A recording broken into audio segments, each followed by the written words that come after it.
make up some lyrics for this. Hello. You may not know us, but when we scream loud. I like countdown clocks. Countdown clocks. Or so countdown eat. And then like that.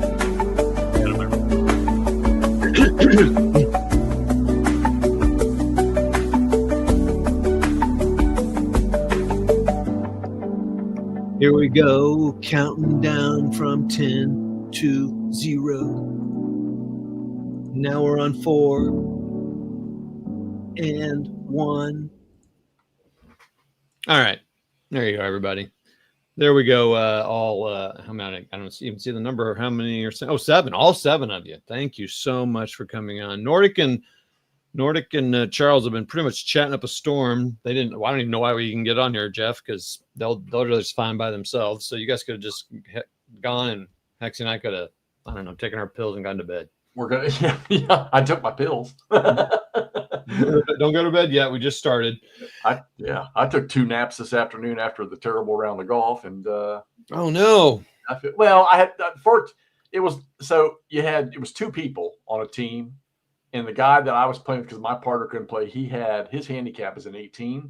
So we were getting 20 shots. But I didn't play very good, and we ended up just shooting a 72. But minus 20, we shoot 52. I don't think we won because I think some of the older guys out there that have 12 and 15 handicaps each playing together, they were going to get 25 or 26. And so, Tola Micahs, Chris Law, Pete, Hockey Pete. We changed your name, Pete, to Hockey Pete. Paul, Chris, Pete, Tomicus. It's good. I sent him the invite if he wants to come shoot the breeze with us. Who's that? Alan, Camp Sawyer. Oh, yeah. It was good seeing him on there. I think I was one of my trips. So, hey, it's good to be back in town. Been working on my room here. Oh, maybe I should just show everyone. And Paul, don't miss Paul. Paul, how you doing? Not going to be a great shot here, but look at that hair. Oh, there's a little stack of games that are being talked about here, possibly moving. Are those miniatures in Airfix boxes? Uh-huh. Why haven't they gotten out here yet? Wait, you want those? Don't give them away. I mean, if you're going to do something with them, let me have them. So this is what I'm doing here. I'm working on that closet. Got some shelves put up, and the other side. Really cool. I like that. And I got a little table there. So look, if someone wanted to paint, they could do that. You got to get you, instead of that desk lamp, get you one of them bar lights up underneath that shelf. Oh, Jeff, don't you worry. Oh, already did it, huh? You should have took this one home with you that I have. Let's see, where's the switch here? Sweet. A little magnet, so it just magnetizes right to the shelf. That's even better. Sorry, I got to get a handle on this. Storage, nice. Goes there's 1, 2, 3, 4, 5, 6 goes all the way up to the top, which is nice. So anyway, that's kind of something I've been working on to get a little bit more organized. So that's cool. Anyway, so a couple trips out of town, family stuff, work stuff. Helped my mom and her friend make some big money at a garage sale in Kansas. So thanks everybody for let me show you my stuff, my junk in my trunk. Alan, I sent you the link if you want to come in and shoot the breeze with us, because that's really all we're going to do tonight. I think you play BCS, but so my gaming has been pretty limited the last couple of weeks. I did play some ASL this week with Rich. He kicked my butt in St. Mariglee. My Ostrupen eventually broke. Some fun stories out of that, as usual. Hey, Scott, what's going on? So we just wanted so the big thing is we were just talking about getting back on here, kind of getting back in the swing of getting together as many Saturdays as we can. And Jeff has recently restarted playing BCS with the Inflection Point game that just came out. So best system ever. Well, okay. So we'll find out why. But so we thought, so Jeff's just kind of getting into it, kind of relearning the rules, getting them acquainted again. It's been a while, I think, since you've played, right? I mean, yeah, it is. And it's, a lot, it's just like any game that you played 3 or 4 times. Some things will just pop right back in there, but the other things you got to, William, how you doing? Got to go remember how to do it. Yeah. And yet, look, and I'm going to say it again. I say it a lot of times. If you're not playing it right, don't freak the heck out. Just as you start to catch and adapt to the rules that you were getting wrong, you'll get better as it goes. Nobody can remember all of them. So, and so he's getting back into it, playing it, and it's finally on the East Front for him. So now he's just really, freaking fangirling about it, fanboying about it. And I've always struggled with BCS, and I've had, so Rich, the guy who's he's not taught me ASL because I kind of knew some of the basics, but he's kind of patiently learning, teaching me ASL. So he's able to do that. He's tried to teach me BCS. I've had, I think Jeff's talked to me. We've played a little bit of BCS together. I've had someone else, I can't remember, someone else online. I've had someone else offer, and I meant to, and he's offered me every time we talk about BCS, he offers to teach it to me, and I'm always like, okay. Oh gosh, who is it? Anyway, and I've had at least 3 or 4 people play it with me, and I've just kind of been like, I'm not getting it. There's something just about it. Anyway, but I want to, mainly because Market Garden's coming. Oh, I keep forgetting about that. So Market Garden's coming, and I really want to play that. So sure. Anyway, and so, but that all said, so this is kind of a nice thing. There's new stuff coming out, so it's kind of exciting. But I did my ASL closet, it's over like on this shelf here. Hey, what's up, sir? Nice to meet you. Hey there, Hexy. Hey, WARdROBE. Nice to meet you. Join us. You can listen to us just disintegrate our reputation with this system. So. That's okay. I recently, better than me. I think maybe I'll just talk about that now, Jeff. Let me pull up the, I'm going to stop sharing that screen. Pull up the old Vassal mod. Well, so I recently proofed the magazine that's coming out. So I'm going to stop sharing that screen. I'm going to share, which you might think, well, Todd, you said you don't play, but I don't need to know. Now let's clarify, okay? After this repetition of go rounds, you will have bought all the games again for the 3rd time. But right now, I haven't bought anything. So don't get all saucy with me. It's coming. Don't get all saucy with me, son. Well, I'll tell you one thing: you can't find. There's a few you can't find, like literally can't find somewhere. Like maybe at Noble Knife for $450, but Camp hasn't sent me a big check for no reason, so I'm not going to buy it. It was Scott that offered to play with you. Oh, Scott. Yes, that's right. Thank you, Scott. Sorry that I had it. Anyway, all right. So here's the magazine that's coming out. I haven't really actually heard when that's supposed to come out. I thought it's supposed to come out this year, I believe. This is not, no one told me this. Anyway, so I offered to help proof it, and you might be like, well, Ty, but you don't play BCS. Well, you don't have to play to proof the way so I wasn't proofing the like rules accuracy, that I was proofing for consistency, understanding of what, was being said, consistency with the rules references, right? Like they said, and you go to 1.4 for movement, I would see if that was movement. That's all I did. And I was very clear about it. And that's one thing I've liked about proofing MMP stuff. I work with Scott over there, or not Scott. I think it is Scott, actually. Anyway, different Scott. He is very clear, like what he wants from people. Like I wasn't play testing. I was just proofing for accuracy and stuff. So I basically just went through and was reading, commas and grammar and stuff. And I just reached out to him to see if I could kind of get into a little bit of details. He did not get back to me today. Scott Blanton, that's his name. So I was going to tell you what articles are about, but basically it's kind of just a story of the journey of the game system by Carl Fung, and then Robert Dickey Van Tol, so RVT channel on YouTube, who's done a lot of great videos on BCS and many other game systems. Not the guy that played last Blitzkrieg and he played every turn, on video. Not that guy, but Rick Van Tol RVT does a great job. So he wrote most of the articles, and it did clear up some things, although I wasn't totally reading for comprehension, because I was reading for different purposes. But I was like, okay, there's some of this stuff they talk about here that are clearing some things up for me. I look forward to reading it again when it's all done. So there were 1, 2, 3, 4, 5, 6, 7, really 6 articles, and then a bunch of charts that they are using, that they are made, and some of the fans have made, and they get credit for those. So So just it seemed like I think it's going to be really good, pretty good price here, and it does come with a game, the Battle of Gela, which is this is the map. It's just a landing, which is pretty cool, and then you're just trying to get some of these Nice. in Sicily. Sicily.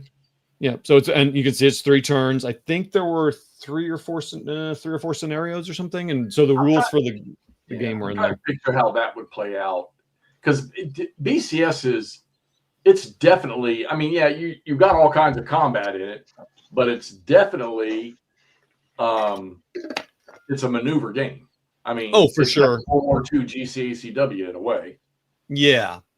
Yeah, I think this just is going to get you engaged in that. And it is kind of cool. So they give a lot of examples from like, okay, here's how you activate and here's why.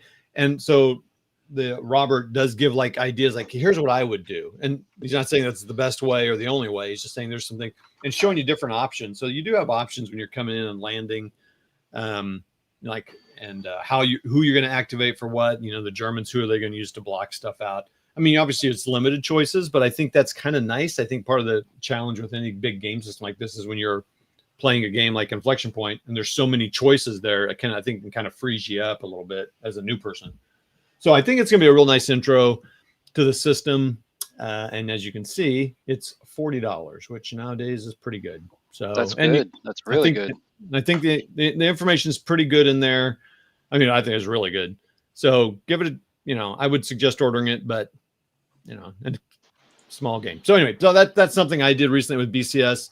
I think Carl's running the system well. MMP does pretty well. Like I've proofed a lot of stuff. I've even tried playtesting, and there are people who handle that process better than others, and they do it pretty well.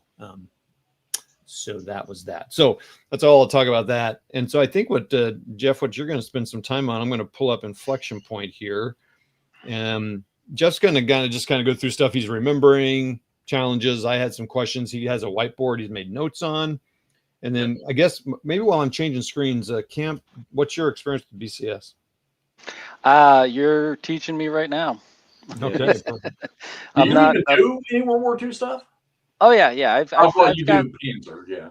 Yeah, I've got Panzer. I've got Simovich's games. I've played some of those. I haven't done any videos on those, but I've definitely played some of those, quite a bit of those. So it sounds like this is very similar. So you're teaching me WARdROBE. Well, that's scary. About this. This is interesting. I like the introduction to this, particularly Sicily, which is an area that's under gamed, I guess. Yeah, no, I agree. I don't know. It's still pretty fledgling too, in a sense. The system? Yeah, I mean, it's not as old as their other systems. So, well, I mean, I don't know why you couldn't do more of Sicily, and maybe they will. I don't know. I mean, like I said, Market Garden has definitely been one they've talked about that they're working on.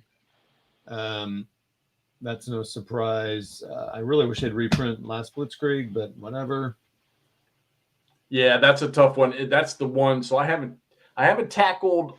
Started that with LBW, but that never got off the ground. And what's the other one? Late War, Hungary, or something like that. Panzer's Last Stand. Oh, Panzer's Last Stand. Yeah, I saw that one. Yeah, and I think the reason I haven't touched that one is because they've got some really off the wall activation stuff in it.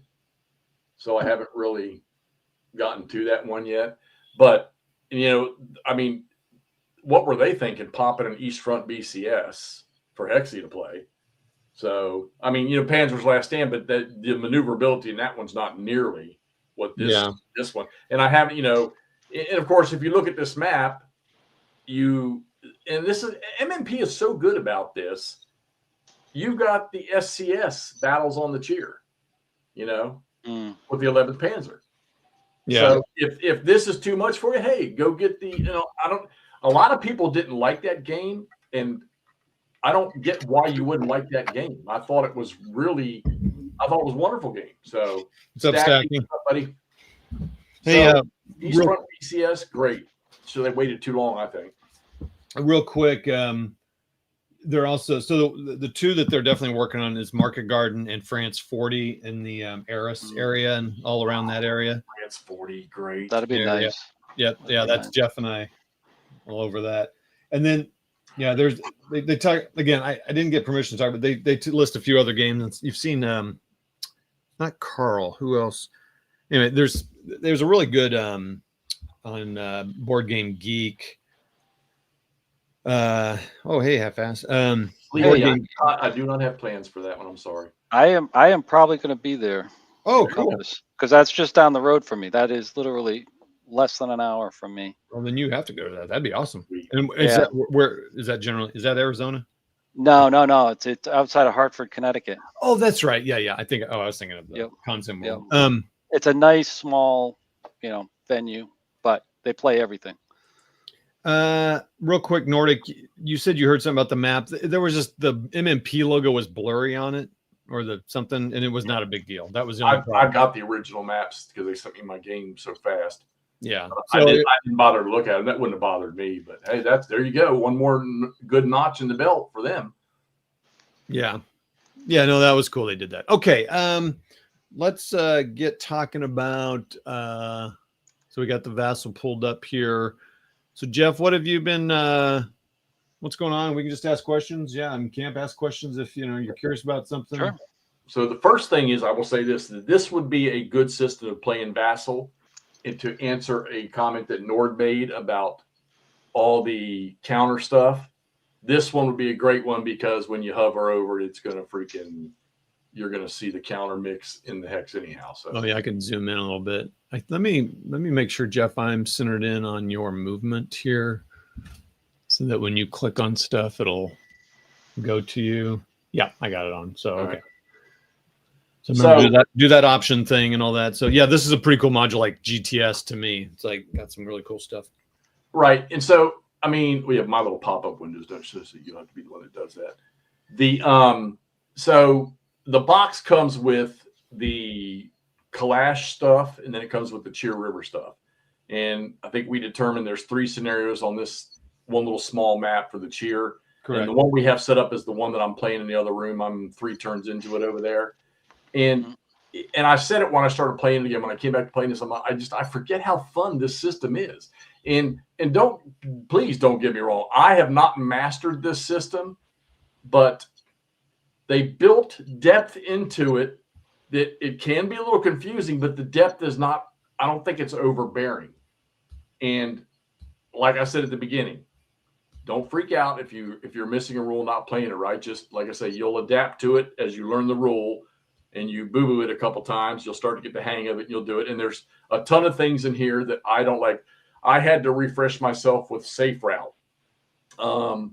I had to refresh myself with engagement types, with support and stuff like that. And I'm going to go exactly with what Scott Rowland right there says. It is. This game is great. Oh, really? And right now, what do we got out there? We got OCS, we got EFS, which I love EFS.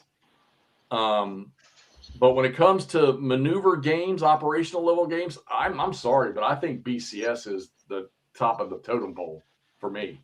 And I hope they just continue and make them, because I'm telling you what, you can do Russia to the hilt in BCS. Yeah, yeah, that's for sure. Tony and Nordic, you're right. Combat that. So the biggest thing that I struggle with, people talk about because they use some different terminology and a little bit silly stuff, crossing the streams, that kind of stuff.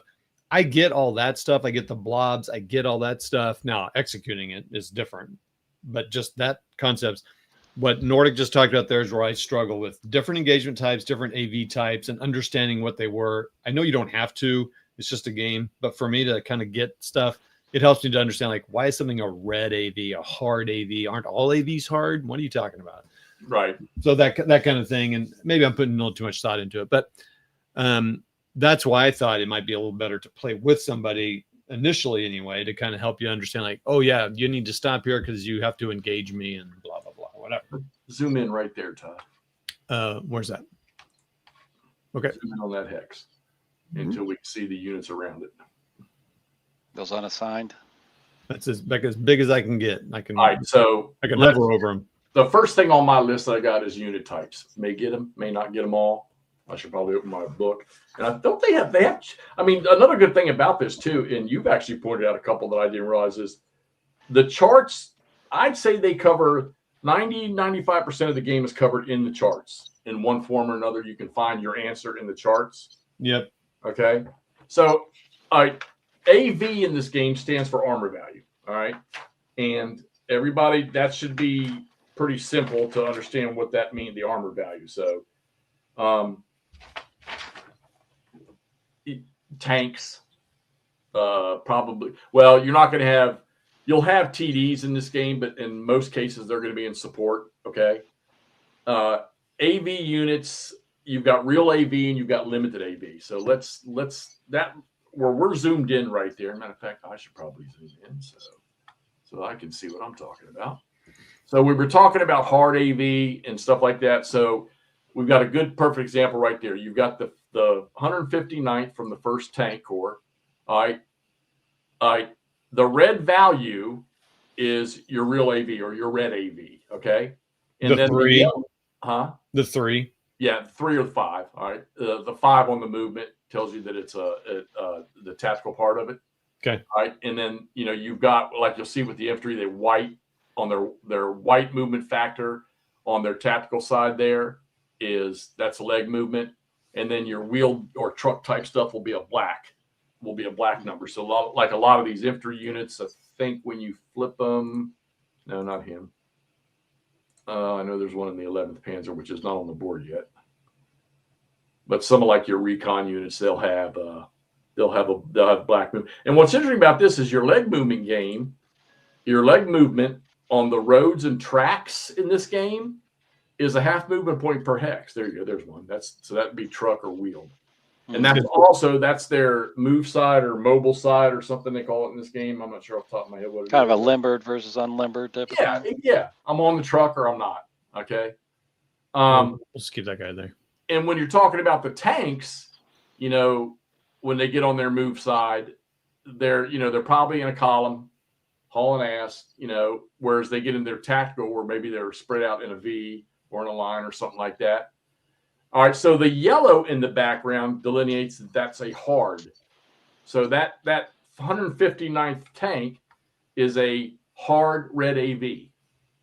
All right, and he's also a dual because he's got the assault arrow, and then he's got that attack factor. Okay, that makes him a dual, which dual units in this game are very, very dangerous.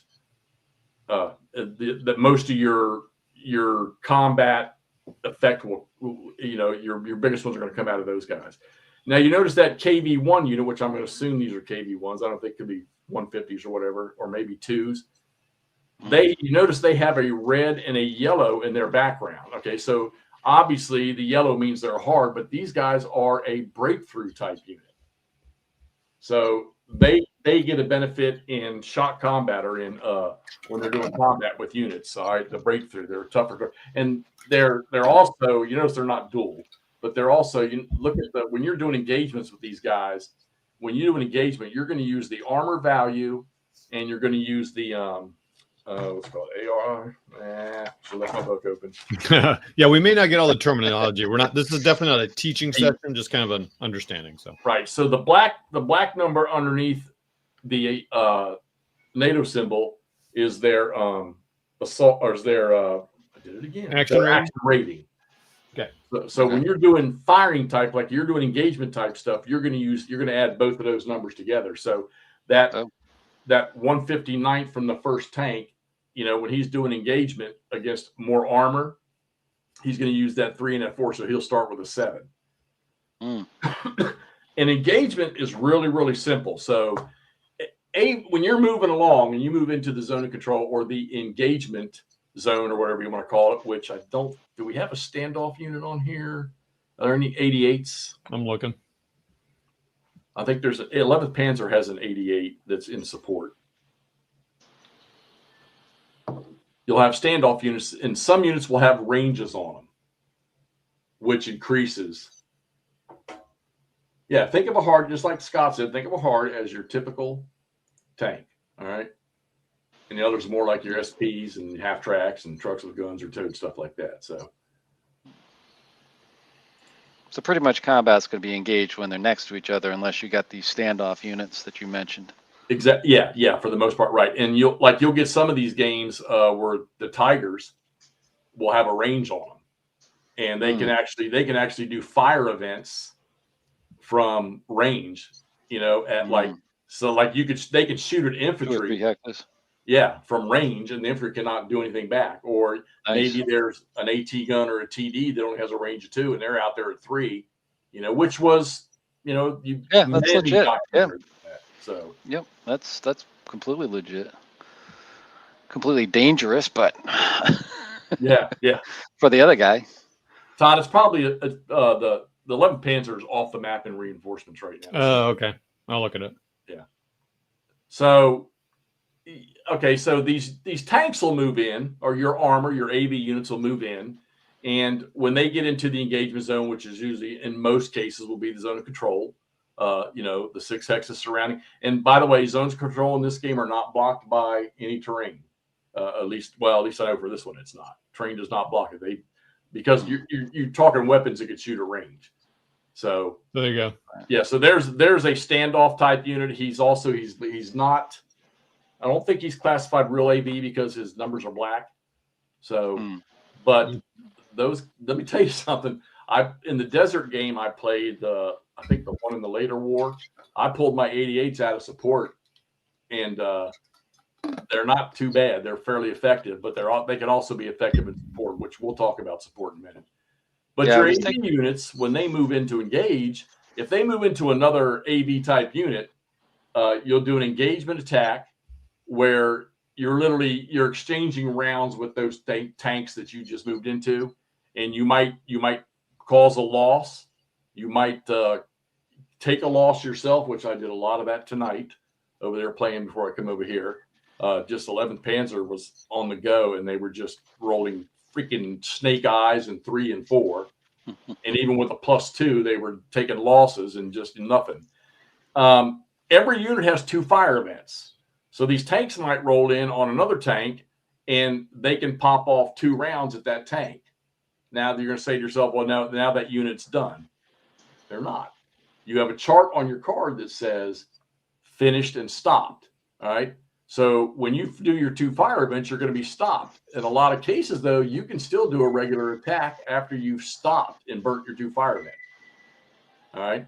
Shock. You also have shock combat, which a lot of your armor units and your assault units will do, your AV type units. If an AV unit pulls into the enemy zone of control of an infantry unit, you're going to go check that headquarters card, and you're going to see if they have support. Well, before they can get in there and mix it up with that infantry, they got to do an engagement to drop the support that's been assigned in that division out to the infantry. And how they do that, and I love how they do that in this game. Your support unit, do we have a card that has anything on it? I didn't see any, but you could probably just make one up. Okay, they got them beside the unit. So, all right. So, like, if you hover over, because my hovering's not going to show it. Oh, yeah. If you hover over that guy's got a support unit. All right. In this game here, for the Russians, your support units have to be, except for the one in the first tank, they have to be on the card with the headquarters card, whichever they call those things now. Okay.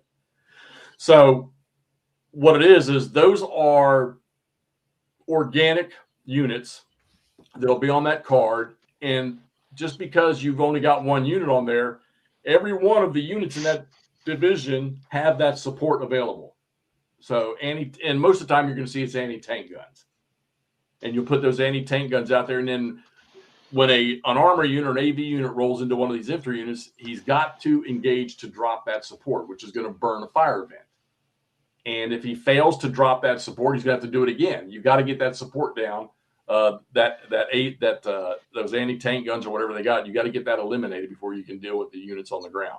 So real quick side note, listening to A Time for Trumpets today by Charles McDonald, and it was cool hearing both the German side and the American side. He'd say, like, I don't remember, so-and-so general, whatever colonel was thinking about where to put their support Stuarts or whatever, light tanks. So he moved a couple of them over to the Lee Scheifel, whatever. I'm going to mess up everything. But, just talked about moving their support. And I thought about BCS. I'm like, that's exactly what they're doing here. Yeah. But what's cool about it is they abstracted here. I don't have to send a tank down to the 365th because that could get to be a pain in the butt. I've highlighted all of that. So it's kind of cool. That supports all those yellow highlighted units there. Yeah. Yeah. So there's another plus to Vassal right there. And like I say, now, if you move in, let's say one of the German 11th Panzer units moves in and he engages one of those infantry units and he drops their support, it doesn't drop support from all the rest of them. Each one of those infantry divisions has that support available. So just think of it as, that support unit of anti-tank guns. Hell, it might be 60, 70 anti-tank guns in that support unit. We don't know. It could be a big, massive unit, and they're divvied out to all these. So I think that's a great, great abstract of putting support in the game. Now, mastering the support, it's pretty easy when you're looking at the charts for engagements and stuff like that, because it says it right on top of the combat activity. So, like if you get in there and you mix it up with an infantry unit that has support, you look right at the top of the combat table modifier, which I tell you, their tables are awesome. Okay. You look right at the top of the table, the common modifiers, and when it says common, that's for both sides. Defense and the attacker and the defender. Dual or appropriate support. And then it even has an asterisk for appropriate support types. For the attacker, it can only be red AV. And for the defender, it can be any type of AV.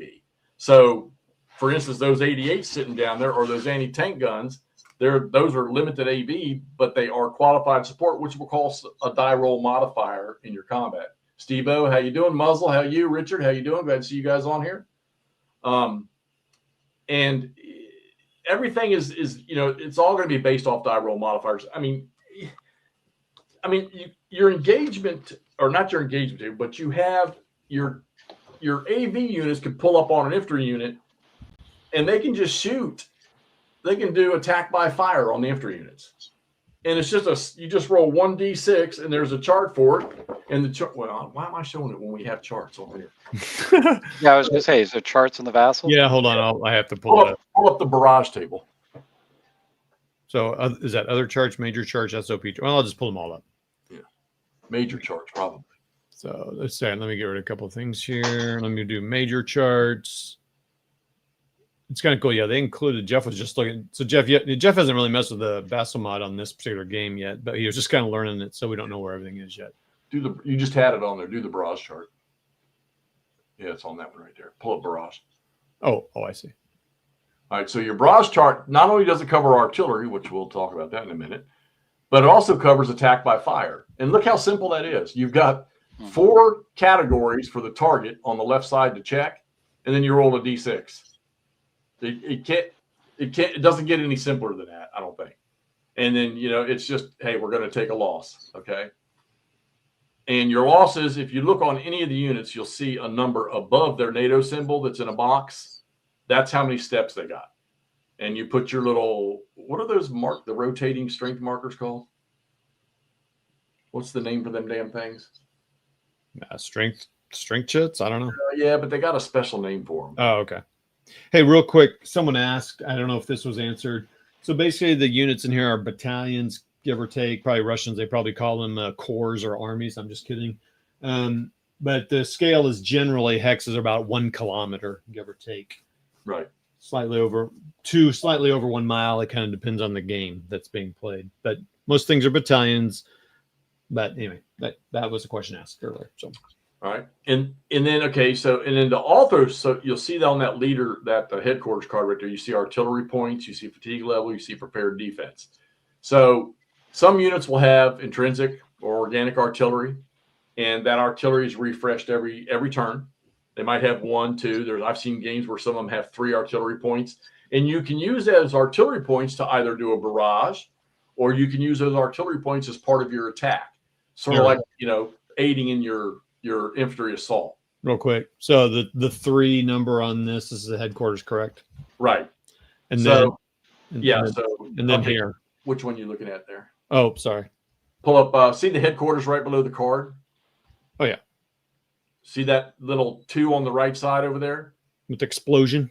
That's the artillery, organic to the unit. And then you get artillery points that might come in as extra. and you can assign those artillery points to the headquarters or to the division. So he not only, can that guy, he can have 2, but now take that 1 artillery chit, stick it under his artillery points on the card. Oh, like here. Yeah. So now the 119th Rifle has 2 organic, and then they've got 1 additional that was assigned to them. Now here's the cool part. At the end of a turn, there's a phase in the sequence of play where you can say, "Oh, I'm going to unassign that artillery from that unit, and I'm going to end it moving up to another one." So you can move that artillery around. So that would be like, there's independent, which we know the Russians had mass amounts of them, especially late in the war, where they pick up and move units to different sectors to, be part of attacks and stuff like that. Well, that's what this thing gives you, is the ability to do that. Michael DePaul, how you doing, sir? It's just glad to see you on here. Just reassigning your artillery. Yeah, that's right. Exactly. You're reassigning. Be just like cannons, batteries, and sections in the Civil War game, just reassign somewhere else. Hey, real quick, those things are just called steps. When I'm looking at the rules here, the steps on the little rotating numbers 5, 6, 7, 8, 1, 2, 3. Is that but there's a name for the chit. There's a funny name for it. No, someone called it a rotation or something, but when I'm looking in the rules here, it just calls it a step. Yeah, it's a step loss thing. Step loss, 5 remaining, whatever. But I remember asking that for line of battle because I didn't know what the hell they mean. Gotcha. Somebody give me the proper name for those rotating strength point markers. It's got some funny name. All right, and then you got fatigue. Fatigue will help. So, for any unit to get going, it's an alternating system. So whoever has the initiative, he'll go first, and then the other side will go after he does his activation. In order to get activated, you will roll what's called a snafu. Now, on your first activation, each rotary, that works too. I still say there's another weird ass name that somebody put out there a long time ago. Jeff is not going to believe any of it. So, Michael, thank you. Scott, it doesn't matter. He's not going to believe anything that anyone tells him. So, but thanks for trying. You can all be right. I'm not saying you're not. I'm just saying. You will roll a snafu when you a division can activate twice, in their phase. First activation, you don't have to roll a dice to activate them. They're automatically. And keep this in mind when you're playing this game. You cannot pass an activation. You have to activate somebody. So interesting. Yeah, it doesn't mean you're going to do anything because you can do a what's it called? A recovery. You can do a recovery activation. But if you choose to activate, then you're going to roll on the snafu table, which I have pulled up here. Great name for the table. That's as big as I can get it, too, by the way. Sorry. And you get modifiers, okay? You're going to get modifiers on the snafu table. Well, that fatigue marker that's on there is one of those modifiers. So whatever your fatigue is, so this game, much like GBACW, this game here will punish you if you let that fatigue go. Once a unit gets fatigue level 4, you're not doing anything. You're going to have to do recovery. This guy's got 2 fatigue. Yeah. So you're going to, and I think my 119th Rifle Division, that game over there, their first 2 turns, I didn't do anything with them. Matter of fact, I still haven't done anything with them. Now, once a unit goes, fatigues out from what they call fresh, which you get a +1 for being fresh, a unit can never recover fatigue beyond 0 back to fresh again.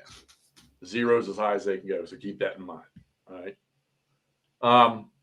Yeah, so that'll punish you. Then you got prepared defense, where you're going to get modifiers because your units, you've had your units dig in, and it's very useful for like a lot of, which I don't understand why a lot of these Germans weren't in defensive posture already. I didn't see it in the rules that they should have already been in prepared defenses, but you'll get like a -1 modifier or something in combats and things like that. So there we go, Scott. That's the one we're going to go with. We're going to call it the GRCT. All right. So I could just go on and rattle. Let's modify up here. Let's go with, let's move on to, all right. Any questions before I bring up something else to talk about?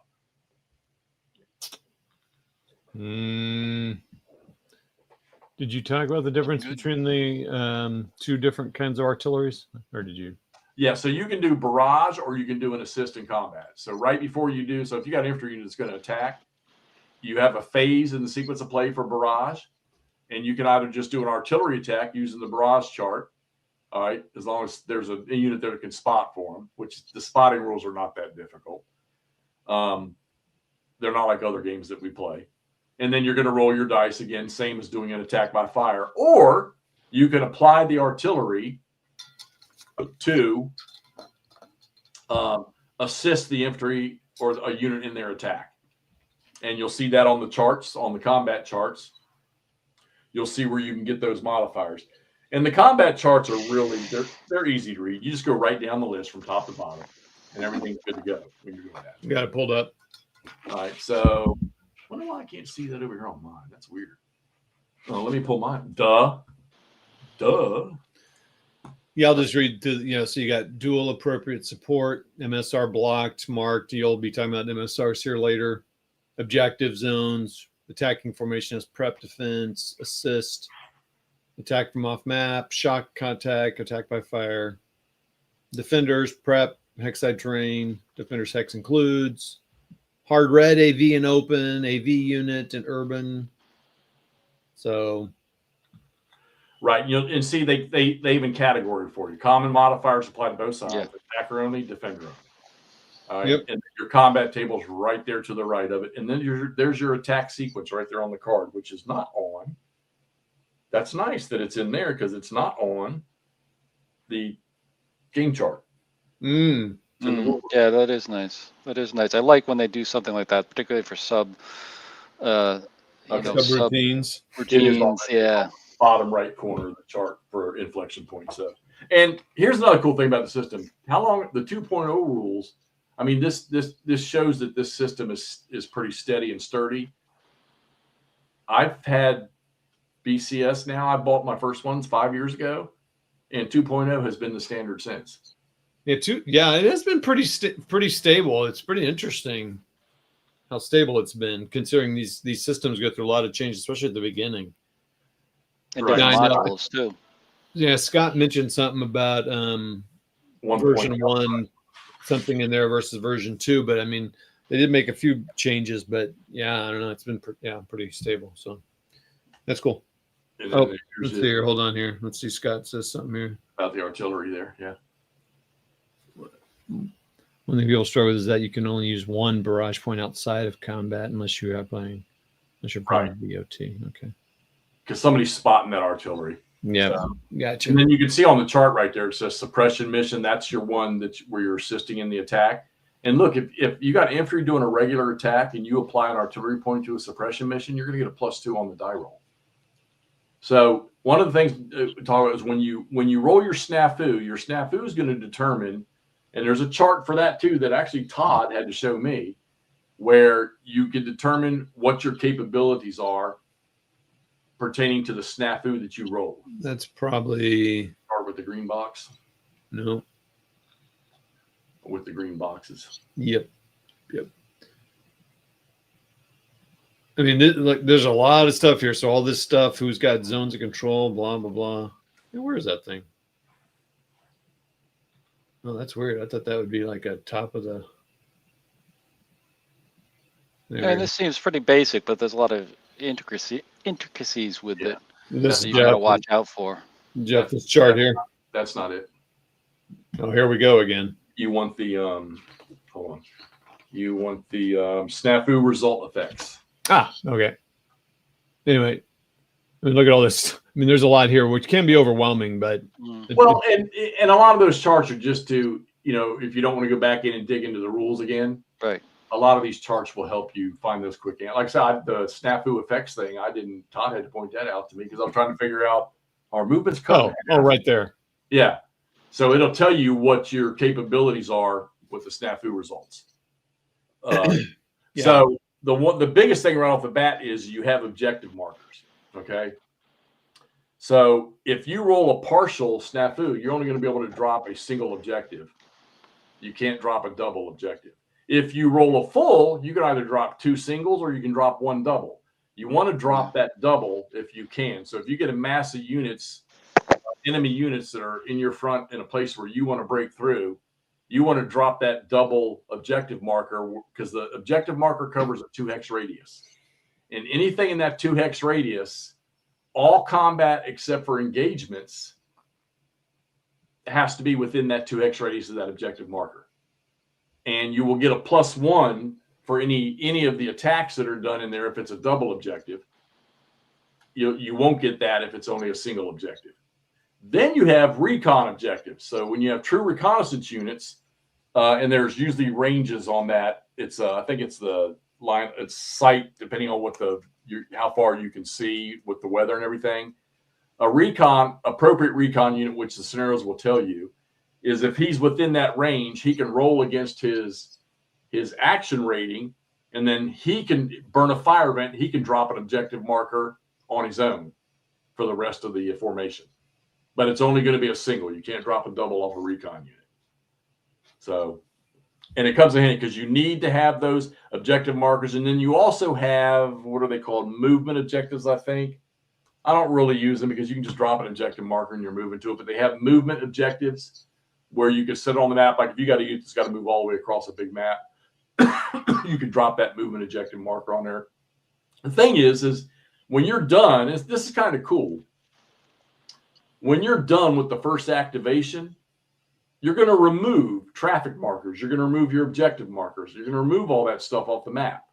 And then you may attempt to do your second activation, which you'll find in this game that the German armor formations, you got to roll a dice on the second activation marker. Todd, zoom in on a headquarters and flip it over. For German?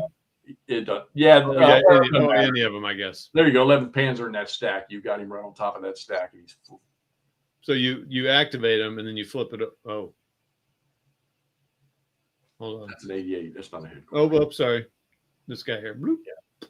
So there's the front side of a German formation. When you activate him the first time, you flip him over. All right. Oh, that was the flip side. Okay. So all right. So he's activated. You're doing your snafu, and now you know that unit is activated. All right. When you go to a second activation, he now has to roll a single 6-sided dice, and he's got to roll a 3 or higher to get a second activation. Okay. Which you'll find with the Russian units and some of the lower level German units, some of those are 5, some of those are 6s. And it's sometimes impossible to get them activated again. But if you're successful, or even if you fail the second activation, you'll flip the unit down. You'll turn him so that he's facing, they say turn him facing downwards.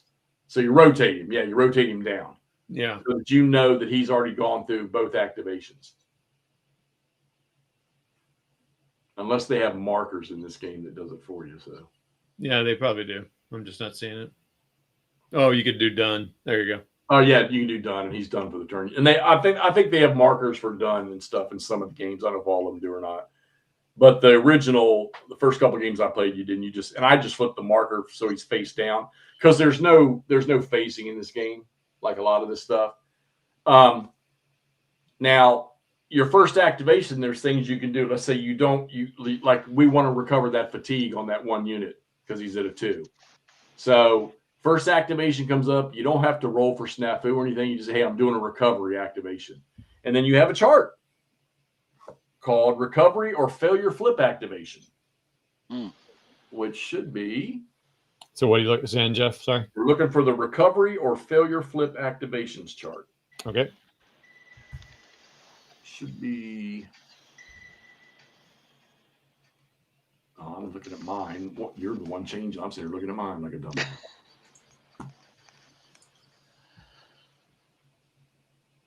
It's probably. And what's the chart called again? Recovery / failure flip. It's in if you go to all charts, it's in the second row, all the way to the right. Now, just close them windows and just bring up the all charts window. No, I don't. Oh, you're on. I forgot you're on that. Yeah, he's on a Mac. I don't think he's going to have the. Yeah, I don't know what all charts is. You're talking up top in your tabs. You don't have one that says all charts? No, I've got SOP major other. Really? It's kind of weird that. Oh, there it is. I do see all charts. I'm sorry. All right, so I got all charts up. All right. So well, mine, it's going to be the second row. It's called recovery / failure flip.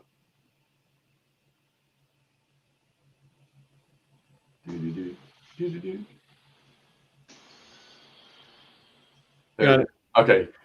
Open that one up because there's 2 levels to that. So, all right, let's say you attempt to do an activation and you fail. Your snafu fails.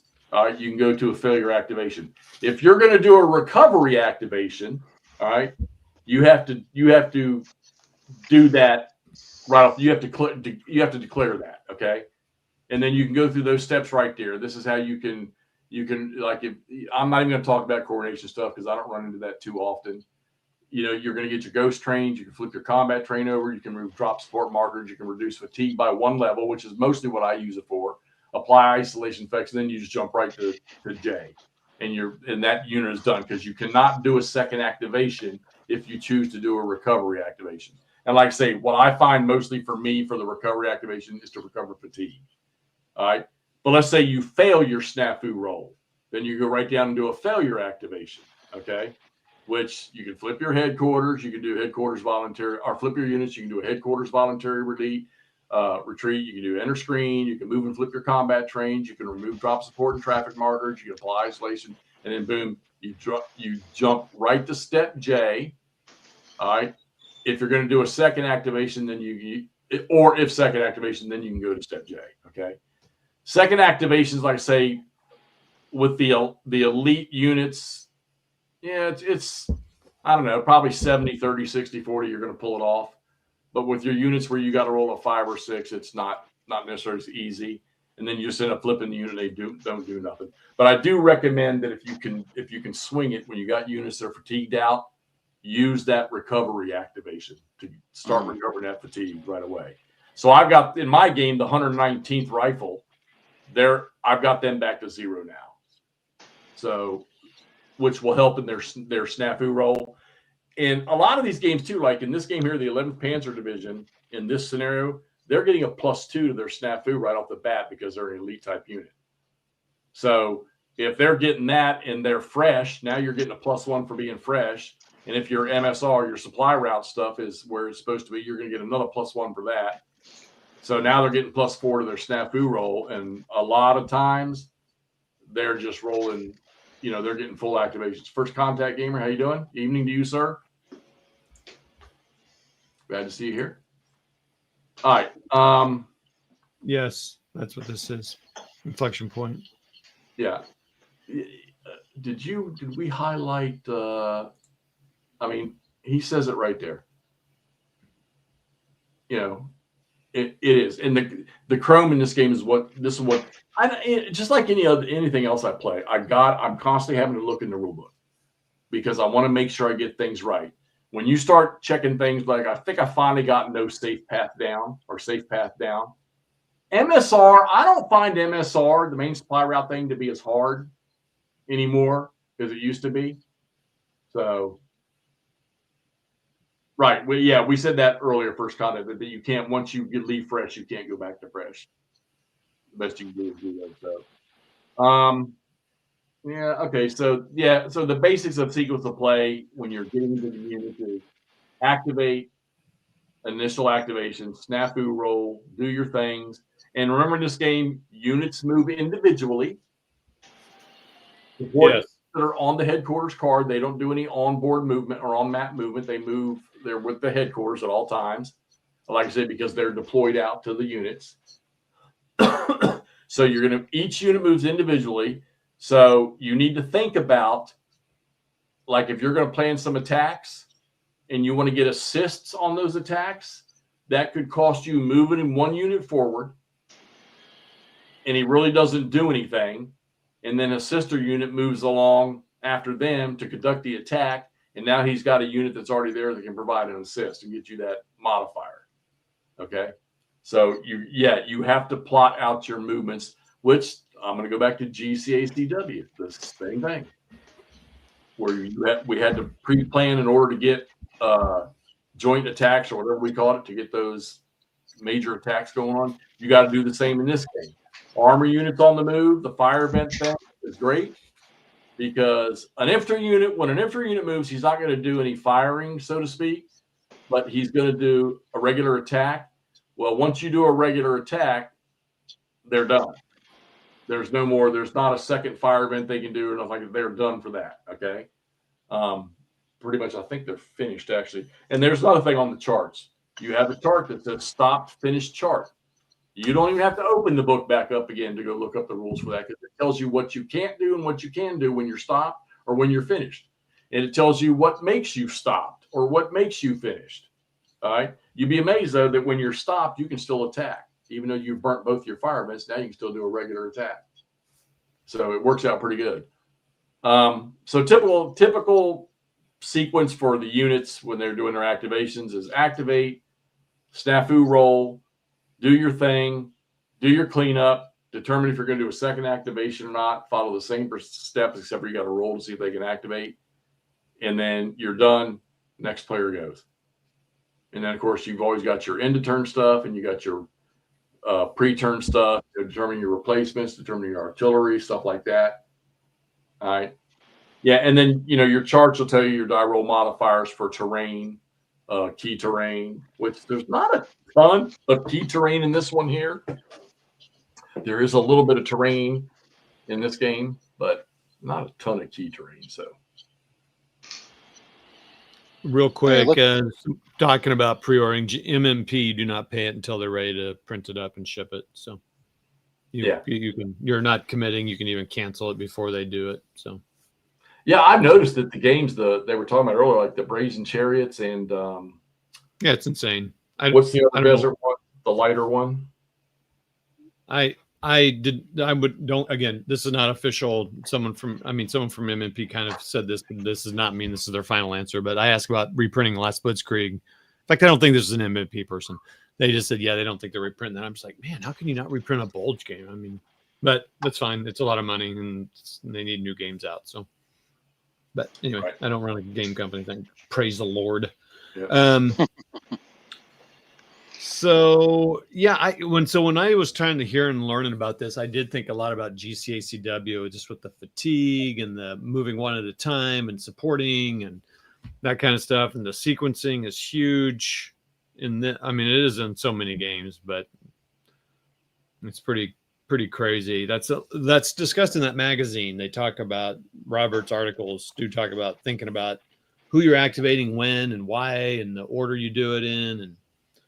But that's what's cool. Like Camp, you just said, it's like, it isn't that complicated. But then you look at a chart like I'm showing right now, it is complicated, but it isn't. Yeah. But it is. There's details in there. It's good operational, as you said.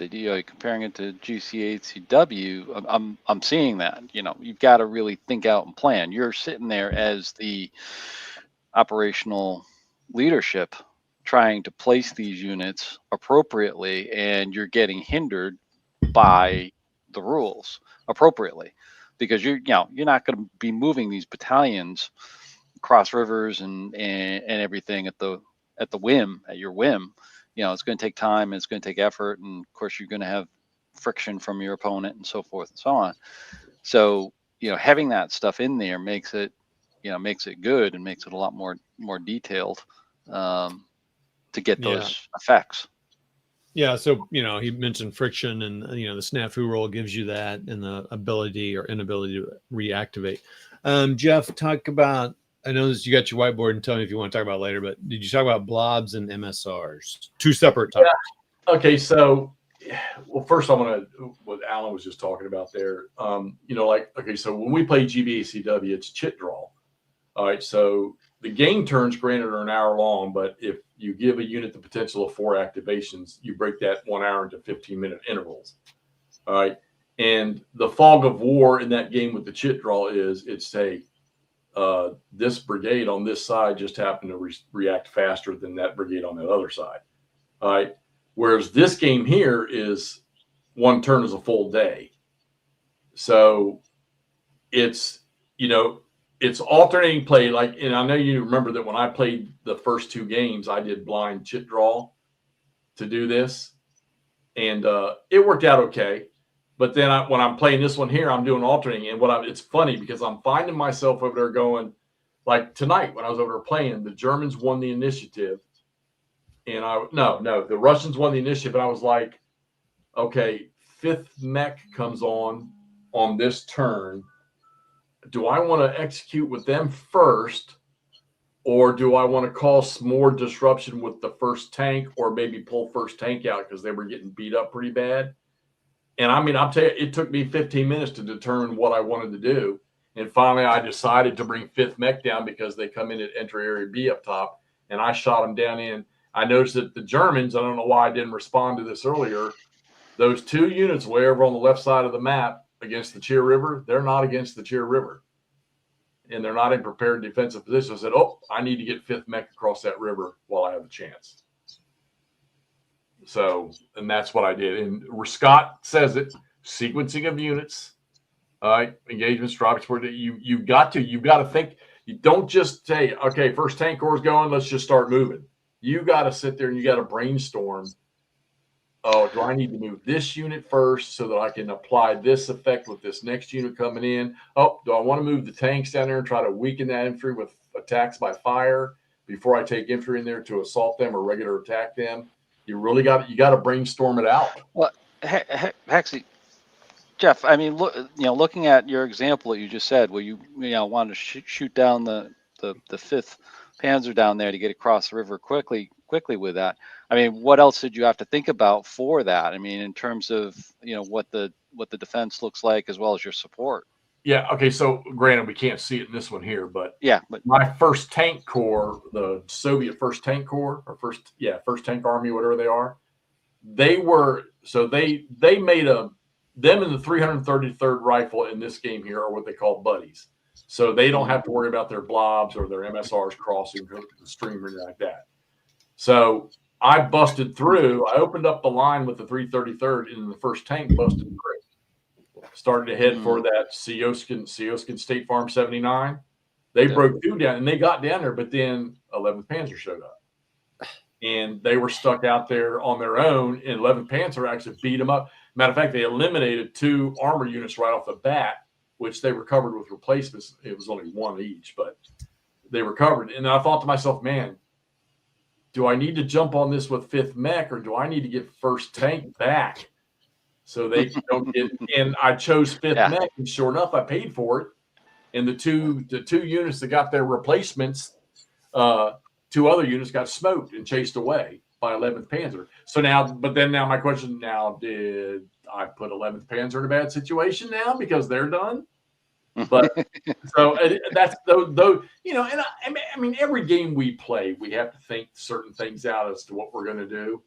And this is just another one. And this one here tests my brain power a lot more than a lot of other games I play when it comes to that, because you really got to think. And that's why I say this is the best. I think this is still the best operational system out there. And as opposed to OCS, which, don't get me wrong, OCS is a fine system. You don't have half the clutter as far as counter stacks on this game, because you can put all your information markers for the most part on the headquarters cards, the division cards or whatever, except for your step losses and stuff like that. And I love the step loss system in this game, which most OCS games are like that, or most MMP games are like that anyhow. But yeah, I really had to think about that when I chose, now that I've realized that Kampfgruppe Stubfeld, I need to get them up against the river to slow down the crossings. That's when I realized, we're going with 5th mech and on their way across. So, I've been clicking around and stuff. Someone asked about, Nordic just said you should play Todd and teach him like we did GB and some other systems, and we might do that. Tonight we didn't want to do that, but someone also asked about a live playthrough. They wanted some videos on it. I got to tell you, the best live, and it wasn't live. Where's my camera? Live playthrough was, and I put a link to it, was Tabletop's Edge. He plays the whole last Blitzkrieg game turn by turn. He explains every die roll. I mean, you're not going to get that. You're not going to get that with Jeff and I playing live. You're going to get a bunch of bull crap. But right. It's a good video. Well, we'll give you a good time, but it's not. You're going to learn from his video, and then he And kind of backs he off. he hasn't done another game since like that because that took so much. First of all, playing the campaign of Last Blitzkrieg just by itself is a lot. Anyway, that we don't need to go into that. But that's the best live play you're going to see out there. Steve Dole just plays a lot. Check him out. His first couple turns, he struggles like I would. I'm not judging him on that. He just does. And then he gets going smooth. He's also very good because he plays a lot, talks a lot about what he's doing. Yeah. So anyway, that's just that. MSRs. Yeah. So what's that about? All right. So your main supply routes. Okay. That is another key in this game here. So they talk about crossing the streams. I remember it took me a little while to figure this out. So the crossing the streams thing is going to be that line that you're using to determine is going to be between the headquarters and the supply train. Okay. If units are considered buddies in this game, you don't really have to worry about it. But you'll notice when you're playing these games, just by looking at the setups, you're going to notice that, gee, all the supply trains are on different roads. Okay. Spread out, which completely makes sense. Different supply routes. All right. So that you're not blocking another unit getting their supplies, which I'm sure happened. And your supply trains need to be on a road. They can be, if I remember right, they can be 1 hex off onto a track. But that's as far off a main road as they can go. So and like then that? you have, huh? So like that? Yeah, they can be, if I remember right. All right. Okay. I got to dig back in. Haven't had Scott, any problems. let us know. So, and you can trace your supply to the headquarters via the road and a track. All right. And your supply range to be optimal is 5 to 15 hexes. Okay. So you got a lot of leniency. Where you pay for it in this game is the command radius of your headquarters, because German armor is the best because a lot of those will have 12 hexes ranges, but a lot of these, Soviet ones will have 6 and, very minimal. So trying to keep all your units in command. Now, when units start moving and doing attacking, command radius doesn't really have much to do with that. So, yeah, and you can carry fully on a track. You're just going to get the penalty, all right, for that. So, and then you got the trafficability thing, which, weather-based and stuff like that. You might get a die roll if your stream is going down a track. You're going to get a penalty for your snafu roll, which every one of these I'm having that with this. I don't think anybody but maybe a couple of the German units, their MSRs go straight down a main road or a road, not a track. So you can use it. But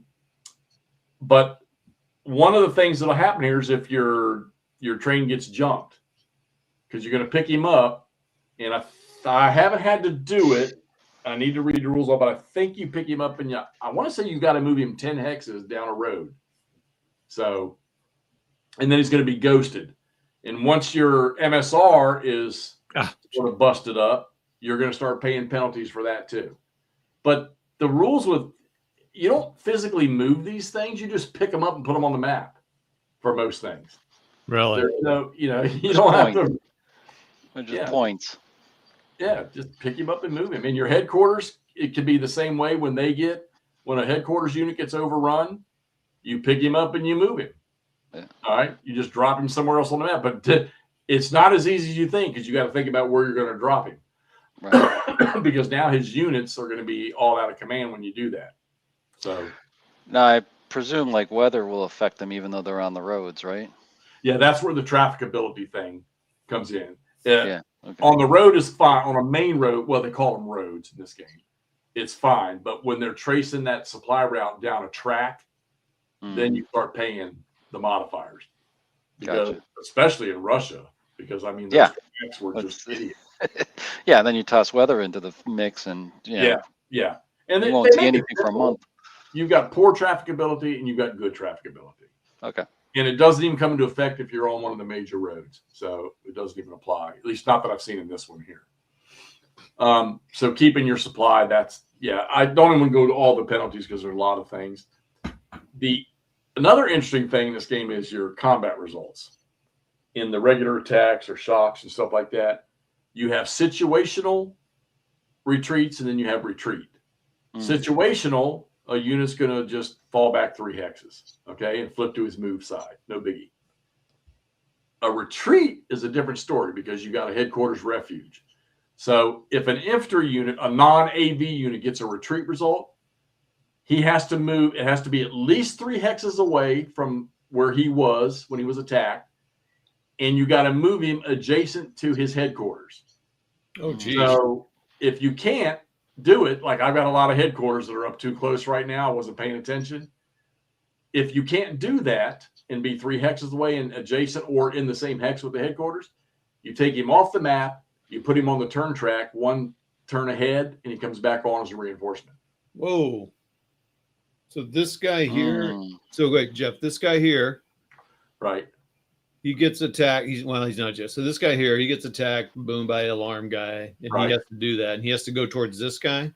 So if he gets a retreat result, not a situational, but an automatic or what do they call it? Oh. A retreat on the chart. Yeah. You pick him up, flip him to his mobile side, and you got to put him up there adjacent to the headquarters. Oh, I got you. Oh, I see. Retreat. So it's different than situational. Right. Situational is just retreat 3 hexes. I got you. I misunderstood you. Okay. Right. And you don't have to, and you need to retreat towards your headquarters or your supply train. So I got you. Okay. And let me tell you that creates a nightmare. That makes a mess. But the cool thing about it is, like in GBACW, we have to roll for disorder to recover. Well, when these units are flipped, they're just flipped to their move side. When their next activation starts, you can just flip them right back over. Where the penalty is on your move side and your tactical side is your AR, your action rating. Yeah, so that guy's a 3 there on his move side. He's a 2. Yeah. And and which is like OCS. Oh, Ross is in Boston. That's right. He just messaged me. So that's more important than being on with us. Yeah, really, Ross. That's interesting. Okay. The turns don't. When you activate one of these divisions, believe me, it doesn't take very long. I mean, you think out what you're going to do, and you're using the charts. And I'm going to tell you something. The combat on this stuff, yes, the combat's the easiest part. Doing the engagements is where you got to catch yourself. Like, I don't know how many times I've rolled up on a infantry unit with an AB, and I just start doing attack by fire. And then, oh shit, he's got support. He's going anti-tank support. Yeah. That's something to think about also in the sequencing of events, how you want to do that. Like some tanks up there. It's really modeled. It seems to model combined arms pretty well. Yeah. Thank you. And I remember RBT talking about that. Matter of fact, RBT I heard him the other night. He's talking about doing some more detailed analysis and study videos for BCS. Do you know that if there's AT with a unit that you're about to roll up on? Yeah, so pull up a division card, Todd. A division card. Yeah, just a second. Let me get it. All right. Remember we were talking about support units, Alan? Yeah. No, I saw the support, but do you actually, as the opponent, do you see that as you're rolling up on it? You know what? I don't know if that's a hidden thing or not. That's a good question. If you're playing opposed, yeah, he's used to playing. Yeah, that's a good question. I don't know if you're allowed. That would be pretty dramatic. All of a sudden you're rolling up a whole bunch of tanks, and all of a sudden you got 88s facing you down. First context is not hidden. I don't remember seeing anything about that. Okay. So you'll have the support units will be on that card right That might be a little bit. If that's kind of depends on your opponent type of stuff. Like I don't know if that's an official rule or a. That's a good question. Well, and I'm wondering if that's the where they talk about real AV.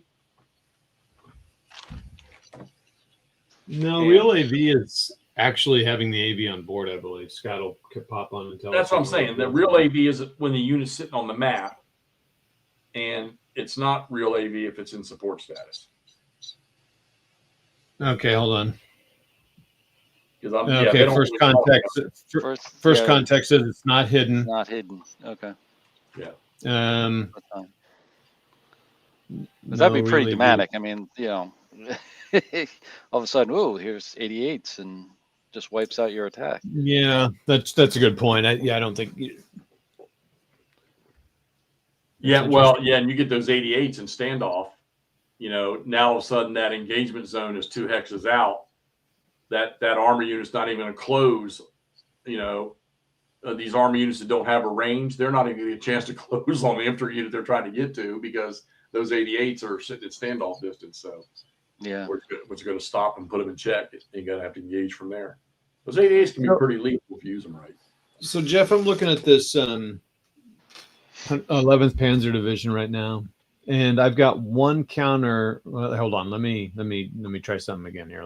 Let's get everybody in the stack here so I can look at everybody. So when 11th Panzer comes on, I got the headquarters, and I've got one support unit, and then I got the rest of the units in my supply train. Right. Can I put anything in support, or only the things that say support? You can have multiple support units on one division card.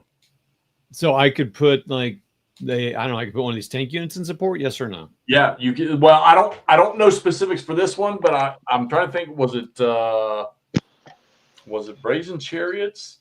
Where I remember learning about that, where you could actually take an armored unit, a tank unit, and place it as support. Okay. And then you put it on the card as a support unit. Yeah. And it's an AV unit, so.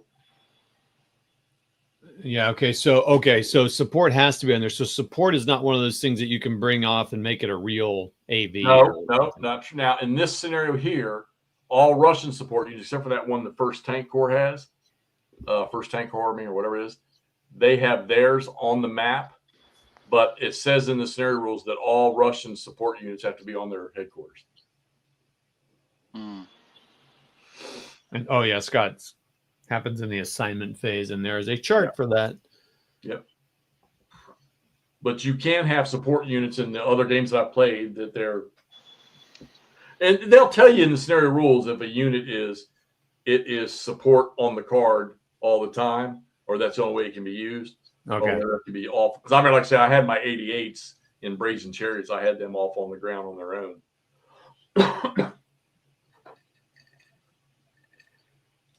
Well, let me tell you something. These anti-tank units, these support anti-tank unit stuff, you want them on that card because it gives those infantry units, it's going to give them a -1. Hmm. And it might allow them to stall that armor that's trying to run over top of them. No, makes perfect sense as you said, combined arms. Yeah, well, and it says in this one here, it says it has, in this scenario here, it says all the Russian ones, it says all Russian support units have to be on the card. Okay. But you got a German one. Well, see, in that 1st Tank Army one, when you go to look at the setup, see that AT right there. Well, he might be on that. No, because the 1st Tank Headquarters is down here.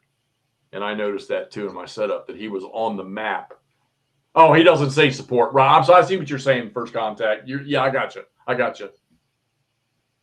But like I say, you could take it had to be Brazen Chariots because I never played the last Blitzkrieg all the way through, and I never touched Panzer's Last Stand.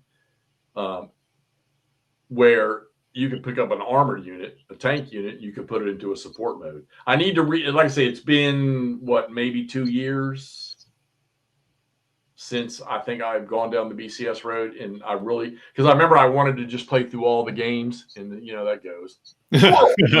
Squirrel. Something else comes up. I'm only going to play BCS. Oh, yeah. Wait. Squirrel. Oh, wait, there's a sale. Yeah.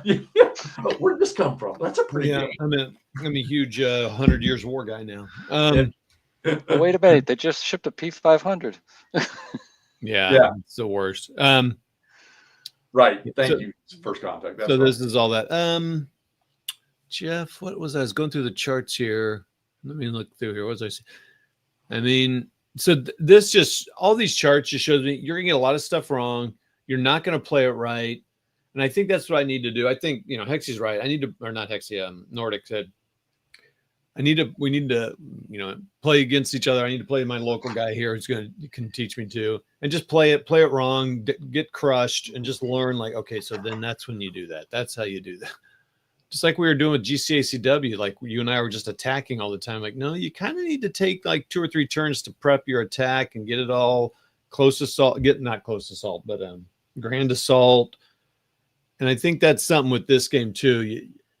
You want to get in there and start fighting. It's like, well, think about what you're going to do in the like turn 3 and not turn 1. What's going to happen in turn 3 when you're stretched too thin? Yeah, see, when I started this scenario over there, my first thoughts were, okay, I saw where the bulk of my force was and the 2 buddy units. So it made sense to me that I would push, and I decided, okay, let's go take this. Yeah. And then we can encircle and cut off all the the camp group of Stuffeld units up there. Yeah, I mean, the Germans look pretty weak right here. Like, well, to me, they look really weak right here. Yeah, well, the problem with that whole thing was that 11th Panzer pops on down here. Right. And I remember listening to somebody who's played this talking about, and it's true. I mean, this is what they did in the Cheer River operation, is they just run amok behind lines. Amen, brother.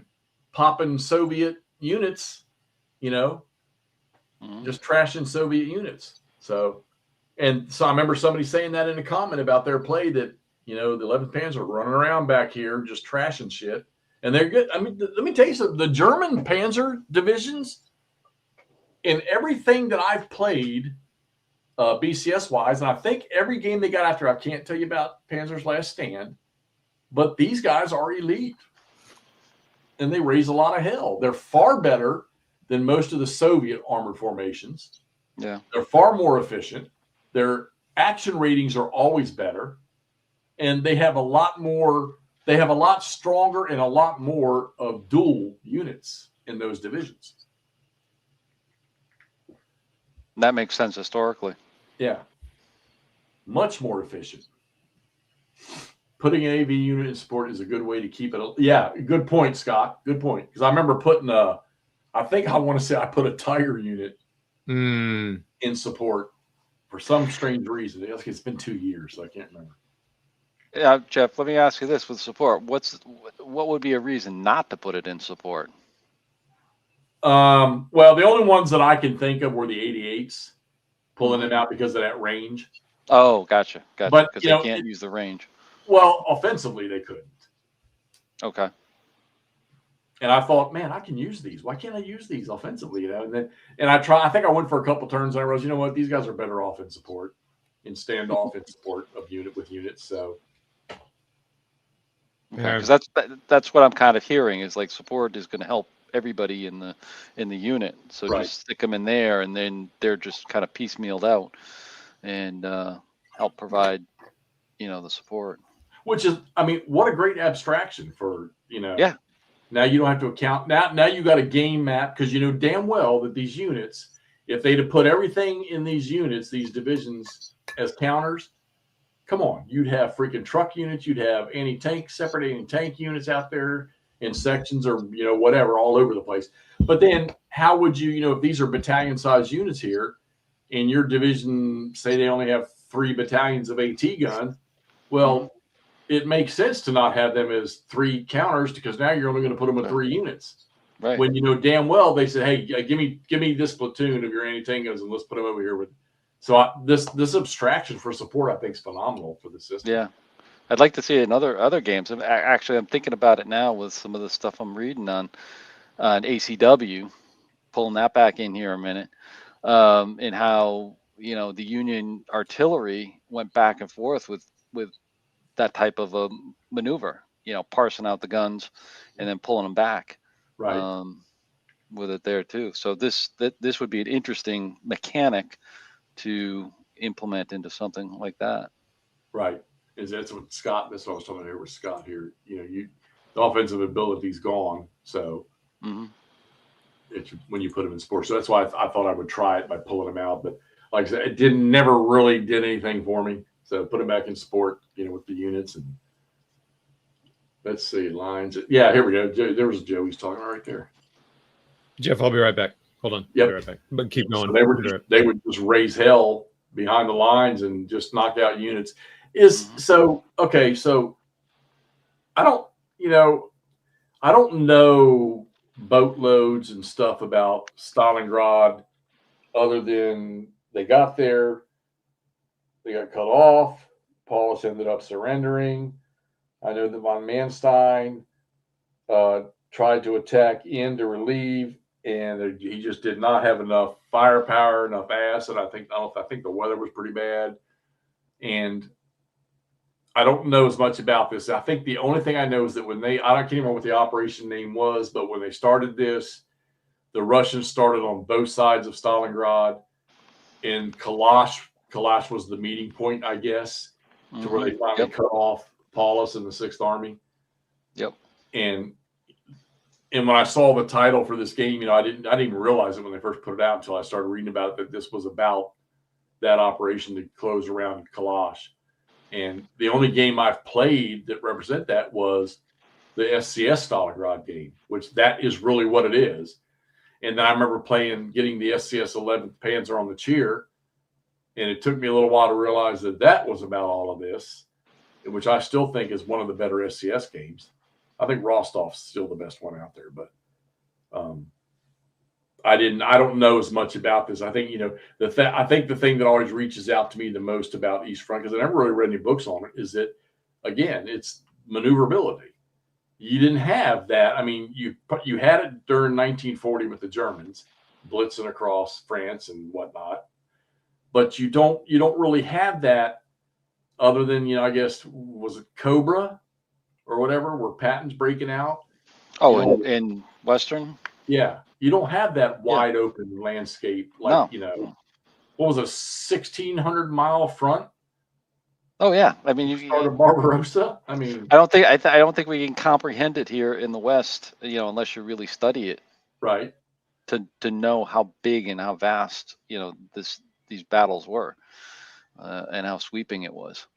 So you guys out there in chat land, what was the name? Was it Uranus? What was the operation that started this encirclement of Stalingrad by the Russians?